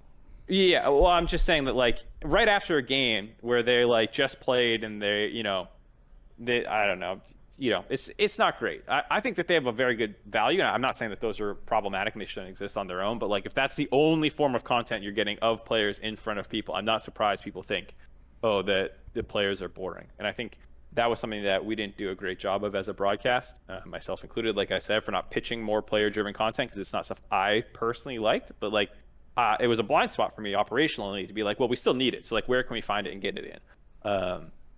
And COVID's not enough of an excuse. And I think getting them on the desk again for post-desk sections was a big thing, and getting Lightning Round in there. And some of these things are all steps in the right direction, but to solve what seems to me now, in hindsight, clearly is an issue, like that, those are a lot of things that we can do. Ron Blade's point about the LEC trash talk video or those kinds of things, like those are good, but I think the more integrated during the show things also help a lot, and they are good about that. And like I talked to someone about this on the EU team about like, I do think their players trash talk more, and I was a little bit like, hey, why do they trash talk more? And they admitted that like they'll ask relatively leading questions, or they'll say like, hey, this player thinks this about you, and they'll like kind of stir the pot to get the player to say a better soundbite, which I don't know. I'm not in the rooms when we're doing this, but like, I would love to, like, do we do that? I don't know. They would have players on cast. They would join on desk more. They have the pop quiz. They have, like you said, they're in some of this feature content. So like I would say there are a lot of things that the LCS broadcast can easily do better that don't involve writing lyrics and stuff that like Dracos is incredible. Do we have an NA Dracos? Maybe we do. I don't know. But like he deserves a lot of credit for making those things. So I think I just want to be clear. I'm not saying we don't need more player stuff. I'm just saying that like I think there are realities around that aren't going to change, and so the broadcast needs to think about how they can do other things to that work around those realities. Yeah, and I think to the point about I don't want to make it seem like the player-driven content is the only thing that the broadcast needs to get better on. I think there are a lot of other areas as well. I guess for me, this take kind of extends all the way back to an interview Travis did with Dash. And Travis, you asked him why he doesn't do more acting stuff on broadcast. And he said, because then the show becomes about me and not about the players. And I think that to me, that was kind of a bit of a misunderstanding to me of like why I watch the LCS as a fan. Like I absolutely care about the broadcast talent. I mean, as an OS and NA fan, basically broadcast talent is all we have. So I like really do care about the talent on screen, and them doing interesting things is engaging for me as a viewer and does make me more attached to the league and more attached to the product of LCS, I guess. And so to me, like thinking about ways to use broadcast talent to drive viewership, but also making sure that you are driving that key thing that you need to be doing, which is the narratives. Like, I don't see those things as either or, whereas I feel like for a long time, the LCS was like, well, we can't be doing content as casters. It really needs to be about the player.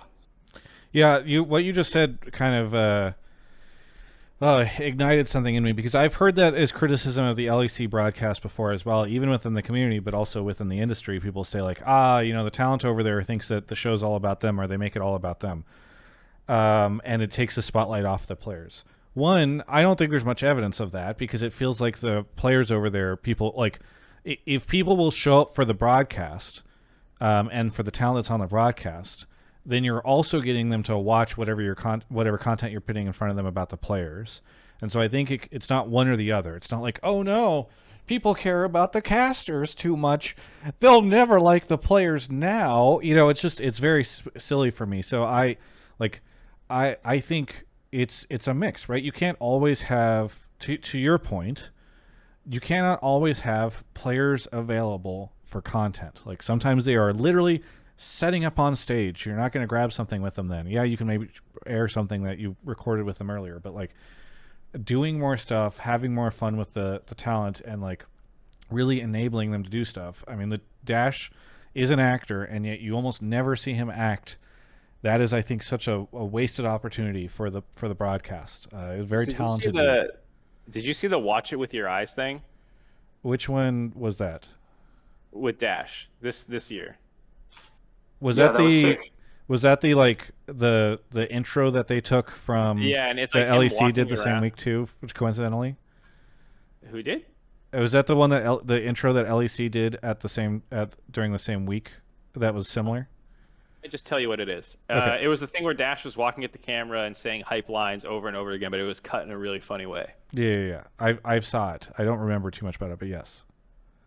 Okay. Well, now this is weird because I don't know if the LEC did it the same week or not. But my point was just that, like, I feel like we can make funny content and things that are short. It's like a minute 43, and finding a place to put that in the show that's not eating up player time, but also putting something more engaging in front of fans is something that the broadcast should be doing.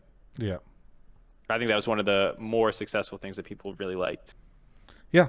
I think there's a lot of fun things. I mean, you guys used to do skits. I know it's harder with COVID or whatever, but what was the horror film one that you were in? That was the joke. Was it the foldy sheet horror skit? The bench? Oh yeah, it was the bench. Yes, that was good. It was okay. I could have done better. Well, But see, I again, respond that's to like that. that stuff where you're using the broadcast talent though to drive home the stories of the season. Like the bench was a real big deal back then, and so it just because a player was not in that doesn't mean that it wasn't driving people towards the kind of the players and the storylines. So there's some interesting things as an aside here. When I did that poll about Lightning Round earlier, 50% said they didn't know what Lightning Round was. And of the 50% that did, I saw a lot of people thinking in chat that Lightning Round was lane by lane. Because they're like, I didn't like it whenever Vienna was on there. And I'm like, you don't think it's that. And that, for me, even if we agree Lightning Round is great and that Emily's doing a good job of trying to like build out players, the broadcast and the LCS is not pushing that piece of content the way that LCS or LEC Pop Quiz gets pushed. It's not like out on social. I don't think they publish it independently to YouTube. I don't know. It's tough. It's tough. I think they did one. I think they did one recently. I saw one like literally today. I think was the first time I'd seen a Lightning Round as a separate video on YouTube. The season's over? Did it get published today? Maybe it was published earlier. Maybe you but just saw it on somebody else's I'm YouTube. checking right now. There's probably one of those YouTube channels that just steals everyone's shit and then gets 500,000 Yeah, views. I don't think. Oh no, it came out 4 days ago. Well, we did it. Okay. But I just think that there's so much more opportunity there, and I think that it's also kind of this weird thing of like you build up these incredible broadcast talent. You have like pretty much everyone agrees Captain Flowers is like best play-by-play in the world. Like you have all this incredible talent on broadcast, and it just seems crazy to then be like, oh, but that's not the real show, so we better just like we can only let them cast. It's I think there's way more that can be done. Yeah. I think I agree. to the point about when this piece of content came out on YouTube or Travis talking about pushing things, like this is why when I was talking about earlier in the show, like everyone can probably have some things that they can do a little bit better to help the North American LCS region broadcast, all that stuff, even like on a competitive level, right? Like teams can probably be doing things better. this is an example where it's like, okay, the guy who's at the top of NA, whoever this mystery man is, mystery woman, I should say as well. Like, who knows who it is? This mystery person that they hire is going to fix everything. Like, is it like other people still also need to work on their own areas and make them better? So there are, I think, to Ron Blade, your point, there are a lot of things that you can point to in a lot of different areas that could get leveled up in a lot of different ways. Well, but Ron this Blade, isn't like just trashing on the broadcast either. Like as I was saying, I thought summer was really good this year. You fucking hate. It's definitely a lot better than COVID was. Ron Blade, thanks so much for the call. Anything you want to shout out before we go on to our next caller? Yeah, I just want to say justice for Xmithy. I mean, when Doublelift and Bjergsen retired, we got like eulogy episodes of Hotline League. Xmithy is he's next cab off the rank in terms of best NA all time, and he never got his time in the sun for proper reflection and proper appreciation. So, but I feel like that's as much on him as it is on. Did he announce he was retiring? Yeah, anyway? he never even announced it. He was just sort of that's true, but I mean, maybe classic it is his fault. Maybe he's too lost to. I mean, I need to know whether. I hope he's at EDM festivals having a great time. I hope that he got his summer of freedom, and just shout out to that guy. Yeah. Yeah, I don't want to say that he definitely didn't. I don't think he did. Ron Blade, thank you so much for the call. Yeah, have a great night. Yeah. All right. There is a friend of ours in the waiting room, Mark, that is, I think, got a follow-up to... Oh, and off Mark goes. Okay. Cherry Lace, thank you for the 36 months. 3 years, we did it. Holy shit. Thank you. Anyone else? Anyone else got a sub? Because I got nothing else to talk about right now while we wait for Mark to get back. So reading out subs is kind of how I kill time. Anybody has a prime? Oh, Mark's back. Mark is here, and he's joined by Karen Moser. Karen Moser. That is your Discord name, Kelsey, as long as so many other things. So that's how I pronounce it. Where are you calling from? I'm calling from Los Angeles. Los Angeles? Technically California. Santa Monica. Yeah. Wow. Well, don't dox yourself too much. I know, right? What do you want to talk about on the show? So my take is about how LCS and League of Legends needs to be doing more for entry-level content. If they want League of Legends as an esport to have longevity. So explain to me entry-level content. So I would say that entry-level content, meaning one of the worst experiences in your life possible, is creating a level 1 account on League of Legends and trying to play with other people. I think it's super intimidating. And right now, I spend a lot of time talking to high school coaches, middle school coaches about issues. And one of the biggest things that they bring up is League of Legends as a game is really intimidating because there's like 156 champions. There's not a lot of really, really solid tutorial content. And when you go to watch the LCS broadcast, a lot of casters just try to compete to look good in front of coaches, which is not the main target audience. They compete. Wait, the casters compete to look good in front of coaches?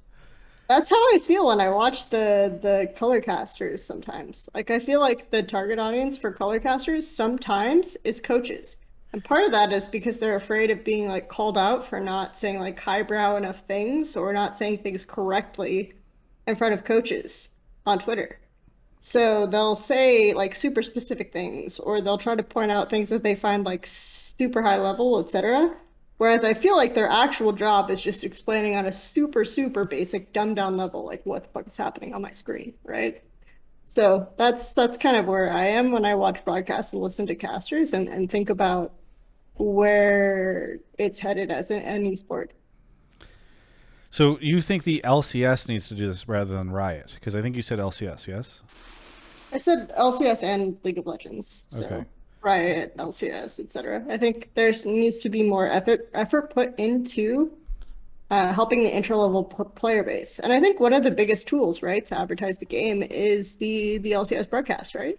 or not just the LCS, but League of Legends broadcasts in general. Advertising the game itself. That's one of the biggest reasons why esports exists, is to advertise the game. Like, the way that esports exists in general wouldn't be sustainable unless it was promoted by the actual gaming company that created the game. But Kelsey, don't, like, from my perspective, I imagine they put out there that's something that's like the goal of League of Legends, you know, it's week 5 of the LCS summer split, and they're like, in League of Legends, you want to kill the opponent's base, and you do that by first taking their towers, and then their Nexi, or their inhibitors, and then the Nexus, and then blah blah blah. Like, it's hard to imagine that going over well with like the regular LCS viewers. Why not? What do you think that the main people who tune into the LCS broadcast are? Like, what do you think the main audience? What do you think their game knowledge level is? I mean, I'm just like browsing Twitch. I just picked up the game. You know, I feel like there are a lot of people who would find that interesting. I mean, maybe for something like World Finals or whatever, but I don't feel like in your average LCS week, there's a ton of people that haven't played League of Legends before tuning into an LCS broadcast. And even then, like, the chance that Really? What's that? I mean, do you think that it should be prohibitive? Well, I mean, if you haven't played a ton of League of Legends, do you think that watching LCS there should be a barrier of entry to watching LCS? Do you think? I think the burden of knowledge on watching the LCS should probably be similar to the burden of knowledge in watching, I don't know, MLB or NFL or something along those lines, or NBA. Like, I don't particularly know how rules work in NFL, and I wouldn't expect to like tune into the broadcast and have them explain to me, like, oh, here's what first down means. By the way, if anybody knows, let me know. I do feel like that kind of stuff is regularly explained with like visuals and graphics, and a lot of the commentary is a lot more dumbed down for traditional sports than League. When I watch it, like, a lot of the commentary is a lot more basic. Like, I'm not a sports person, but it's a lot easier for me to watch a pro traditional sport, quote unquote, haha, when I just open it for the first time than it is for me to watch League of Legends, assuming I have zero knowledge, right? Like, when I'm tuning into the LCS for the first time and I have zero knowledge, it's a huge uphill battle for me. I have no idea what's going on.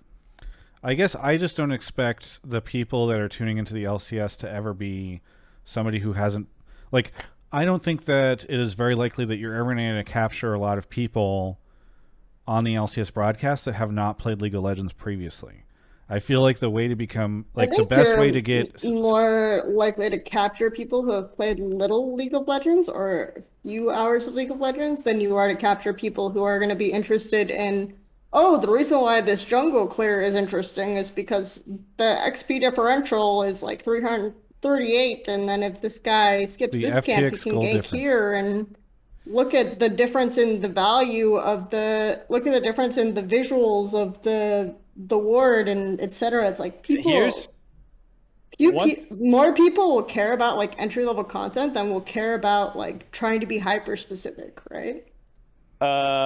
I'm not sure I agree, and here's my 2 cents on it. One, I don't really know the viewer data, and I would defer to people who do. But the thing about esports, as I understand it, and I'm not like the grandpa of esports, but early on and through basically up until, you know, I mean, like, you had developer organized tournaments and somewhat funded, but, you know, like, it largely wasn't developer driven for a large early portion of esports. But people threw tournaments and watched tournaments because they played the game and they wanted to see it played at the highest level. And that's what funded and made esports, was not developers as a promotional tool, but as the players themselves. And I would assume and probably argue that the core viewer base is still people who play the game and want to see it played at the highest level. There are new players, and I don't necessarily disagree with the sentiment that sometimes there's brain measuring contests, if you will, about people trying to sound super smart or, like you said, impress coaches. And I think, you know, it's worth taking another look at how people are casting and stuff like that. But I would push back against the idea that the target audience is a new player and not an experienced player. I would actually suggest that the target audience is a very experienced player, or at least somewhat experienced. And you know, they probably all think they know way more than they do, and you could dumb it down. But I do think it is probably more experienced than inexperienced. But do you think that that's more because of the way that it's made? And when we're doing that, do you think we exclude a lot of people? Because I would say, like, Worlds, for example, should be an event where we can invite a lot of new people to not just watch League of Legends, but to download the game and learn it, right? Worlds should be like a super accessible event.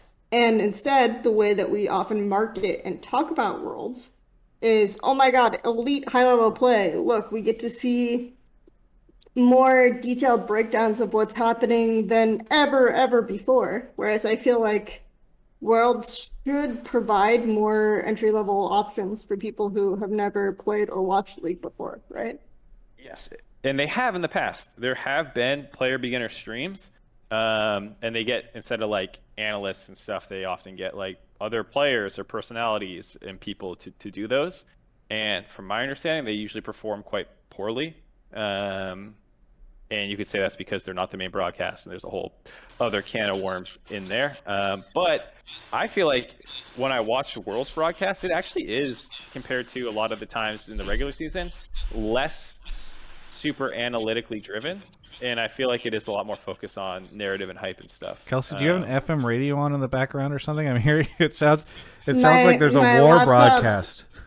My laptop just overheats. And I gotcha. Well, I have a recommendation on what you could do for that, but here's one thing I will agree with. I think there's terminology like strong side, weak side, stuff like that. That is not like, that is terminology that is used in the LCS. That is not something that you will generally hear even just in playing League of Legends casually.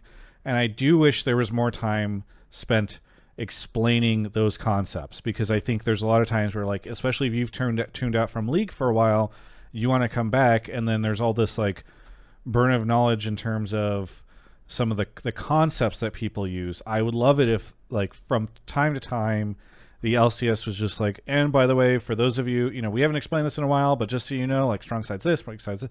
Those types of things I think could be helpful for the casual viewer, but I think that's just about sprinkling just the tiniest bit of explanation into the broadcast, and I think that's something I would definitely get behind. I think maybe I came like on a little too strong with this take, because I think more in general is I would like broadcasters and casters to be more concerned with the longevity of the sport and the entry level content, because right now it feels a lot like, and Mark even kind of conceded to this, it feels a lot like we're trying to, like, who has the biggest brain, you know, who has the most like high level knowledge to an extent, which I think is almost what, when we're talking about like the pro highlights and all of these types of things, are things that we're backpedaling against, right? Is because we would rather have entertainment than all this stuff. We would rather be accessible than be like highbrow, in my opinion. I think it's definitely true. I think part of that is also community driven, and I don't mean the entire community. I think our perception of what our community is heavily influenced by the fact that, like, people go on Reddit mostly. I was about to say, I feel like it's less coaches, Kelsey, than it is like they want to get rave reviews on Reddit, and so when somebody comes in and is like, oh my god, this person's so smart, you know. I would say in the draft, coaches, you know. I would say coaches and players, though, have a huge influence. Coaches, players, and casters have a huge influence on Reddit sentiment, right? Yeah. Like, if it's the snake eating its own tail for sure, right?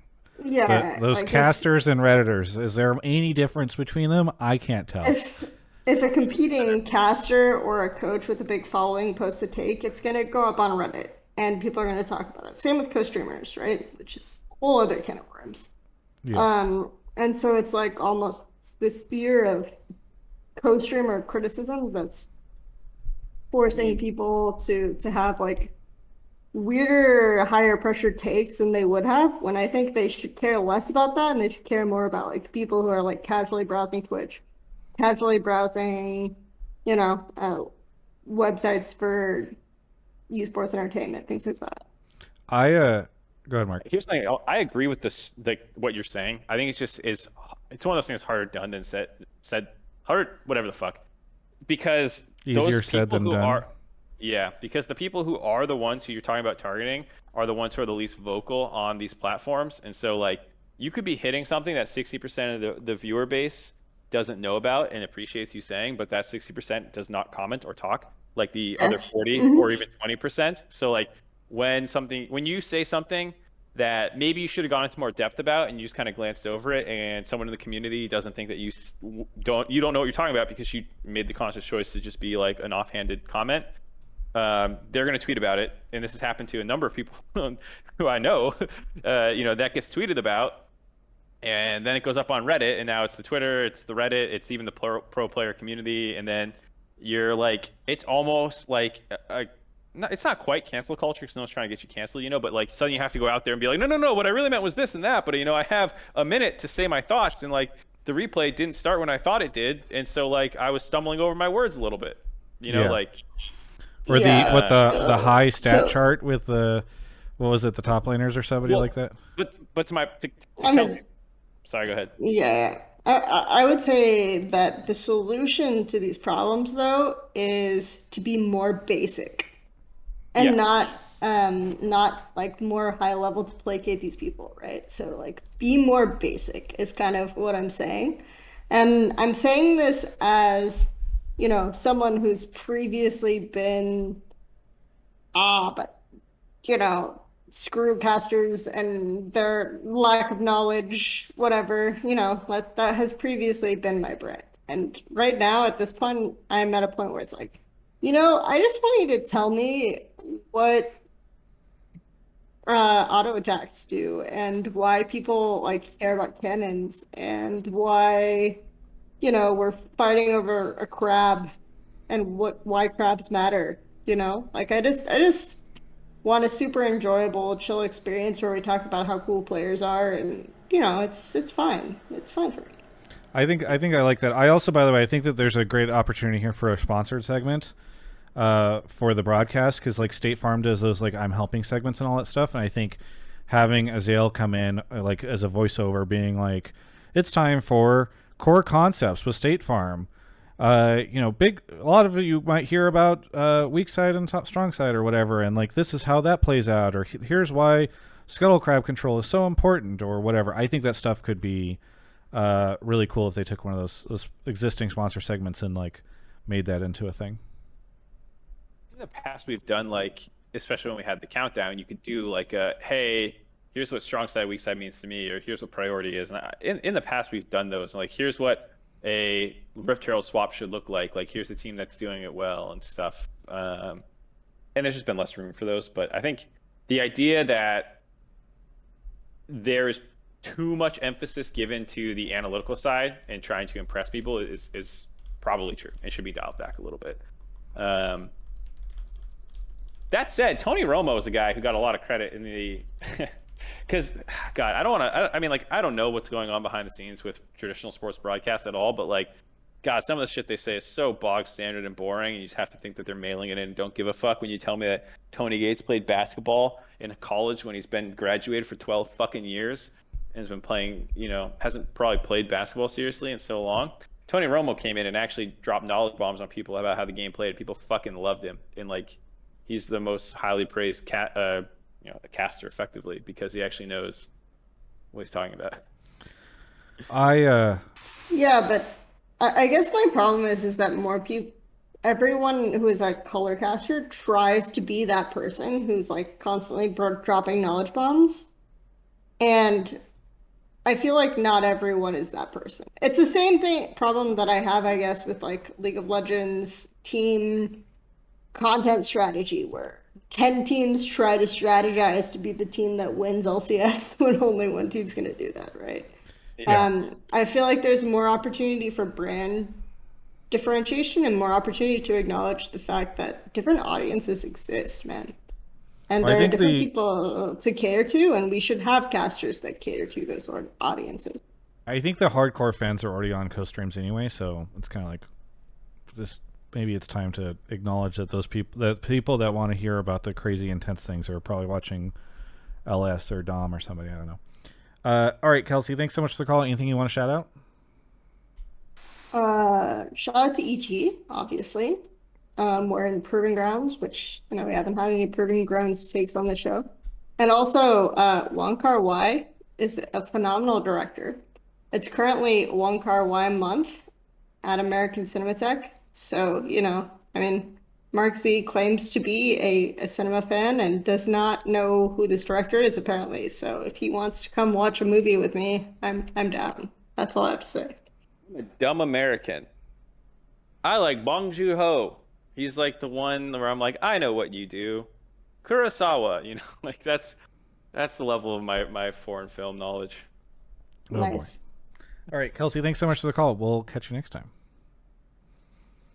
Mark, are you going to go see this movie with Kelsey? Maybe.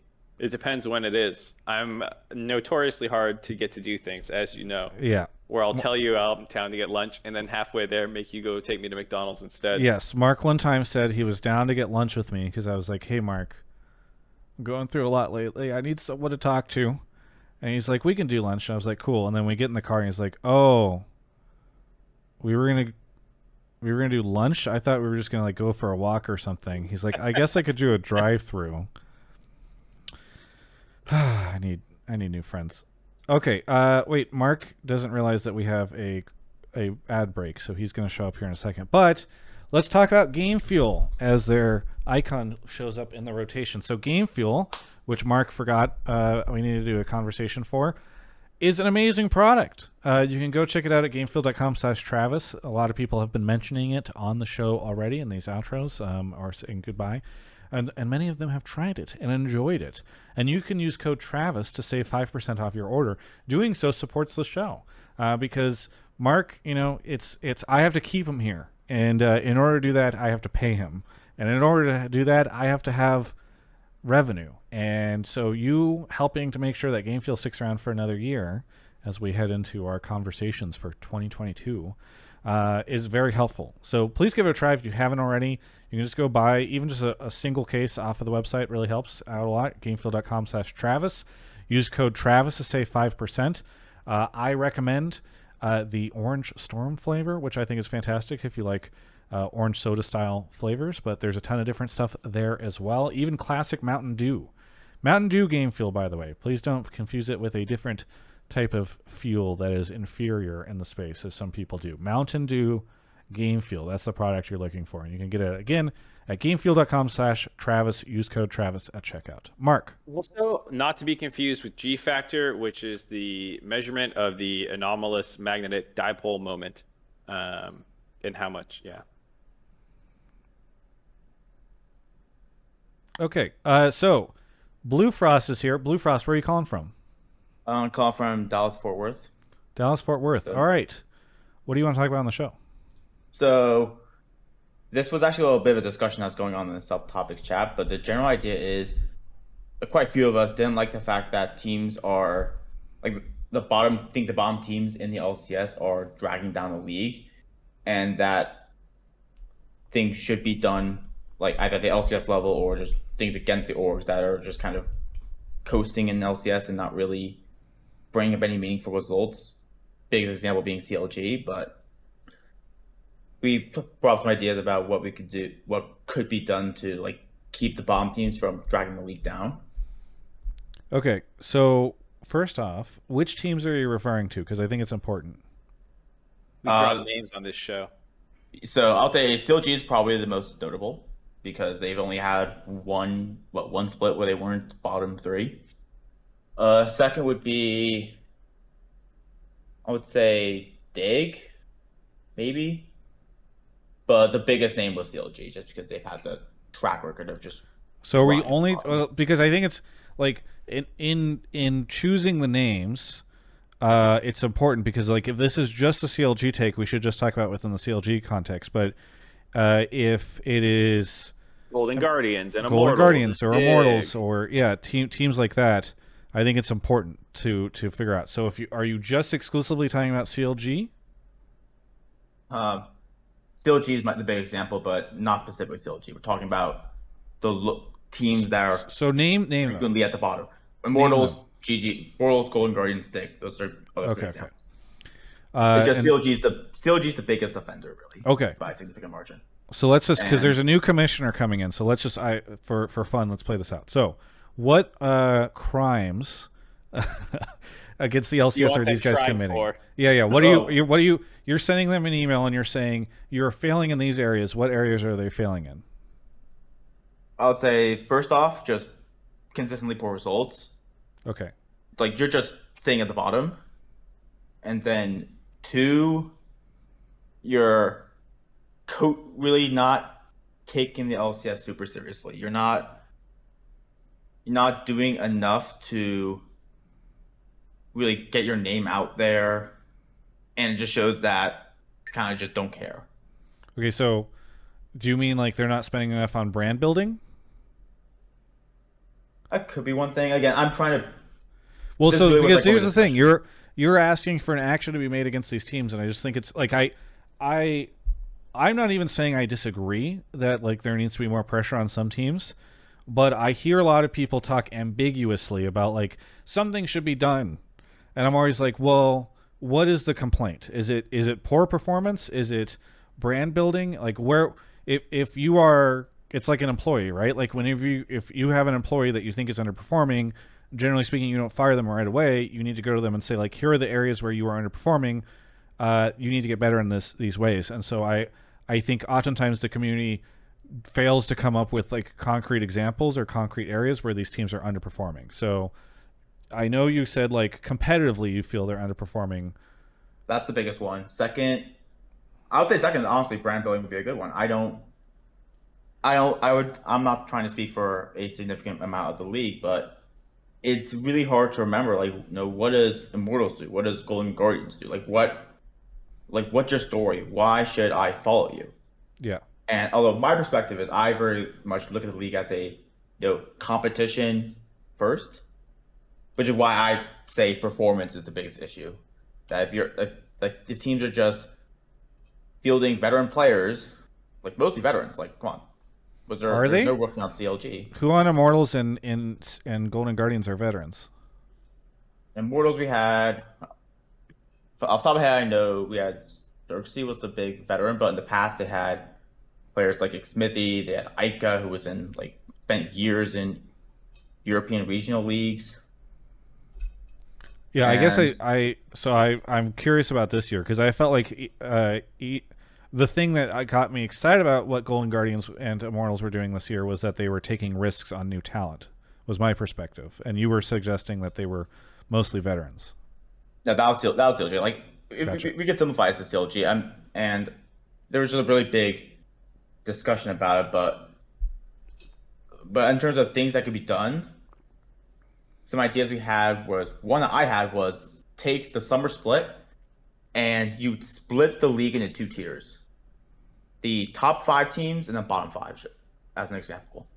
And then the top 5 teams would only play each other so that those teams are fighting harder to build 3 competitive teams that can do well at Worlds. Because in my opinion, that's the purpose of summer.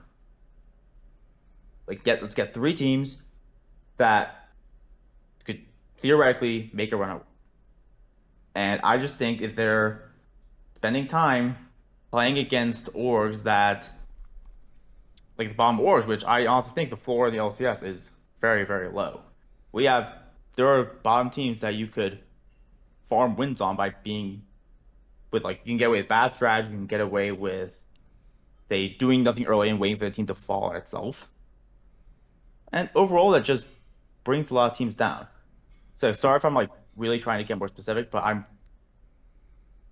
because the discussion in the chat was so broad, I'm deciding to focus more on the competitive skill of the league and the fact that a lot of the bottom teams that tend to just coast around and at the bottom of the standings are detrimental to the league's development. So here's where I'll let Mark wake up a little bit as I answer this. I'm awake. I listened to this whole topic. I'm You've been teasing. the one talking. I'm ready. Okay. Well, here I'll say one thing. I think there needs to be a differentiation between CLG and the other teams because you mentioned Golden Guardians. The core of Golden Guardians just from 2020 just won the entire split, right? And you can say, oh well, they won on 100 Thieves or whatever, but there's a reason why that team was basically bought out, sans top lane, from last year to this year. Like that team did a good job of developing talent, and early signs point to that they'll do it again. I think Immortals had a very respectable summer split. Obviously, they bombed out in playoffs, and I don't think people had too many high hopes for them. But like, they had some really great moments, and I think again there are players on that team who people will be excited about. I know I reference this all the time. I really need to find the take and the caller from last year because I think it was so great. But in the offseason last year, somebody said CLG would be the bar that the other teams have to beat.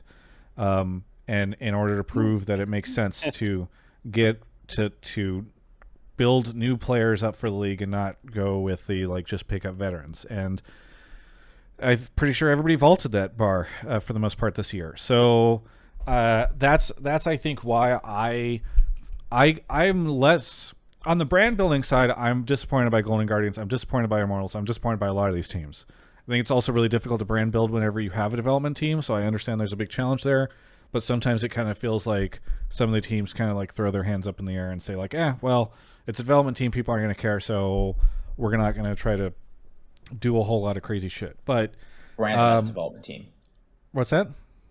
I'll say, so it sounds like what you're saying on that front is the teams that are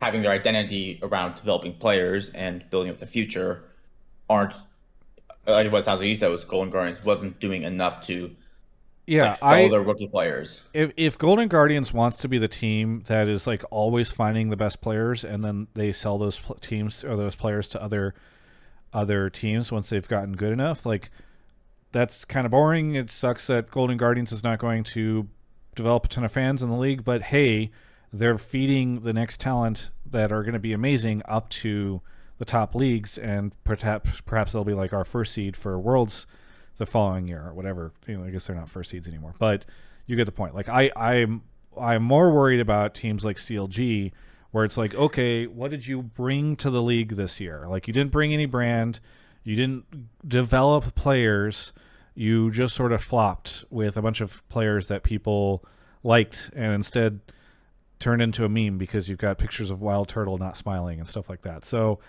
that's, I think, why I'm less worried about all the other teams. I mean, I do think there should be some more pressure on folks like Immortals in particular, but and maybe Dig, but I do think that that I don't know. I think CLG is the biggest offender here. Mark? Yeah, they've gotten so much flack, and I'm not even sure it'd be a hot take to say, hey, just kick CLG out of the LCS. Who knows? That might not even be the hottest take anymore. But with the format, we could, like, I think spring and summer have two different identities. Well, I don't want to go too far, especially because we're pretty over time now.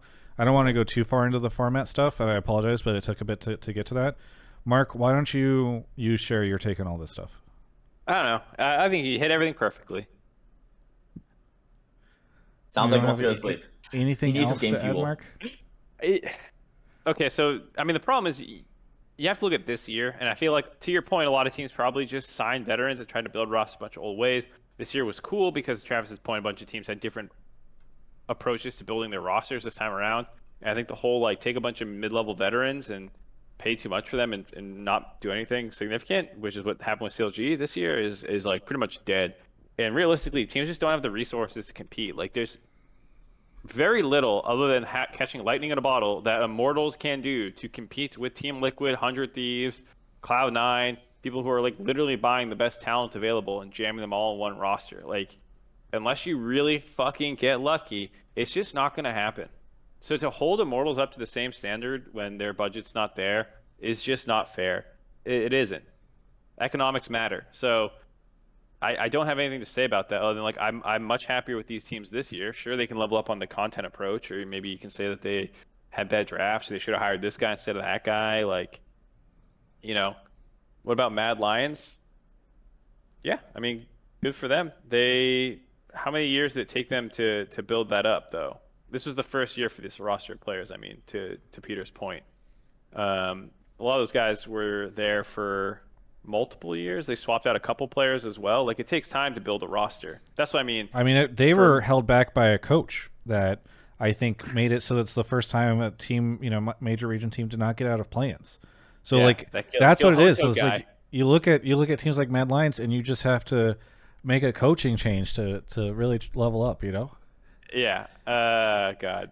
I got now that you're talking about Peter. My bad. But to that point, I think building a roster takes time. So let's say a Revenge and these people develop, or a Blaze Olive, so we're not just tunneling on Immortals. Like, they can develop, and then more players you get a couple other players that you were missing because those ones didn't develop or whatever.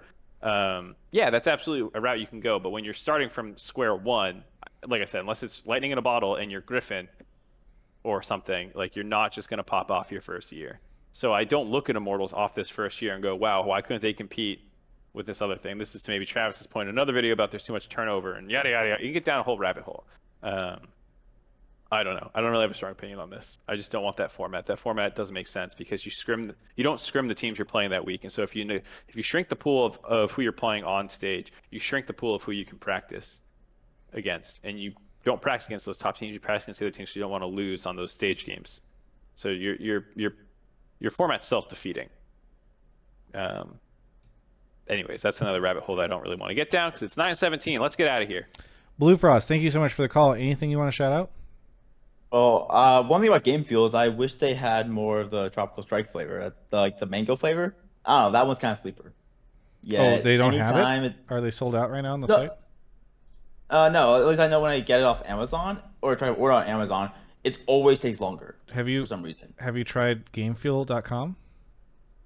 I think I haven't yet, just because I don't like paying for shipping personally, and at least with also on Amazon, I get same day. You can use code Travs to save 5%. That might help you out. All right, we'll take a crack at that. Okay. Well, especially if you're ordering large amounts at a single time, then maybe it makes more sense. Okay.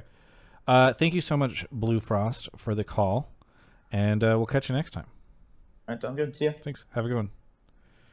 All right. That is the show. Mark Zimmerman, what do you have to shout out here at the end? Nothing. Let's go. Mark, anything else? What? Did you not hear me? Did that come through? It did, but you said nothing. And I was hoping for something. Shout out myself. I'm the shit. All right, everyone. Thanks so much for watching. We will not have an episode next week. Enjoy your week off, Mark. Enjoy your week off, listeners and callers. And we'll see you the week of the 20th. It should be on the 20th. That we'll be seeing all of you as we return and are hopefully ready to start talking about group straw and all that kind of cool stuff. I don't know when it's happening, but soon enough. Thanks everyone for listening. If you are missing this show next week, we do have an episode of Rift Reaction coming out, which will be a big interview with Santorin as he goes off to Worlds. So maybe you can listen to that instead. Thanks everyone. This has been Hotline League episode 188.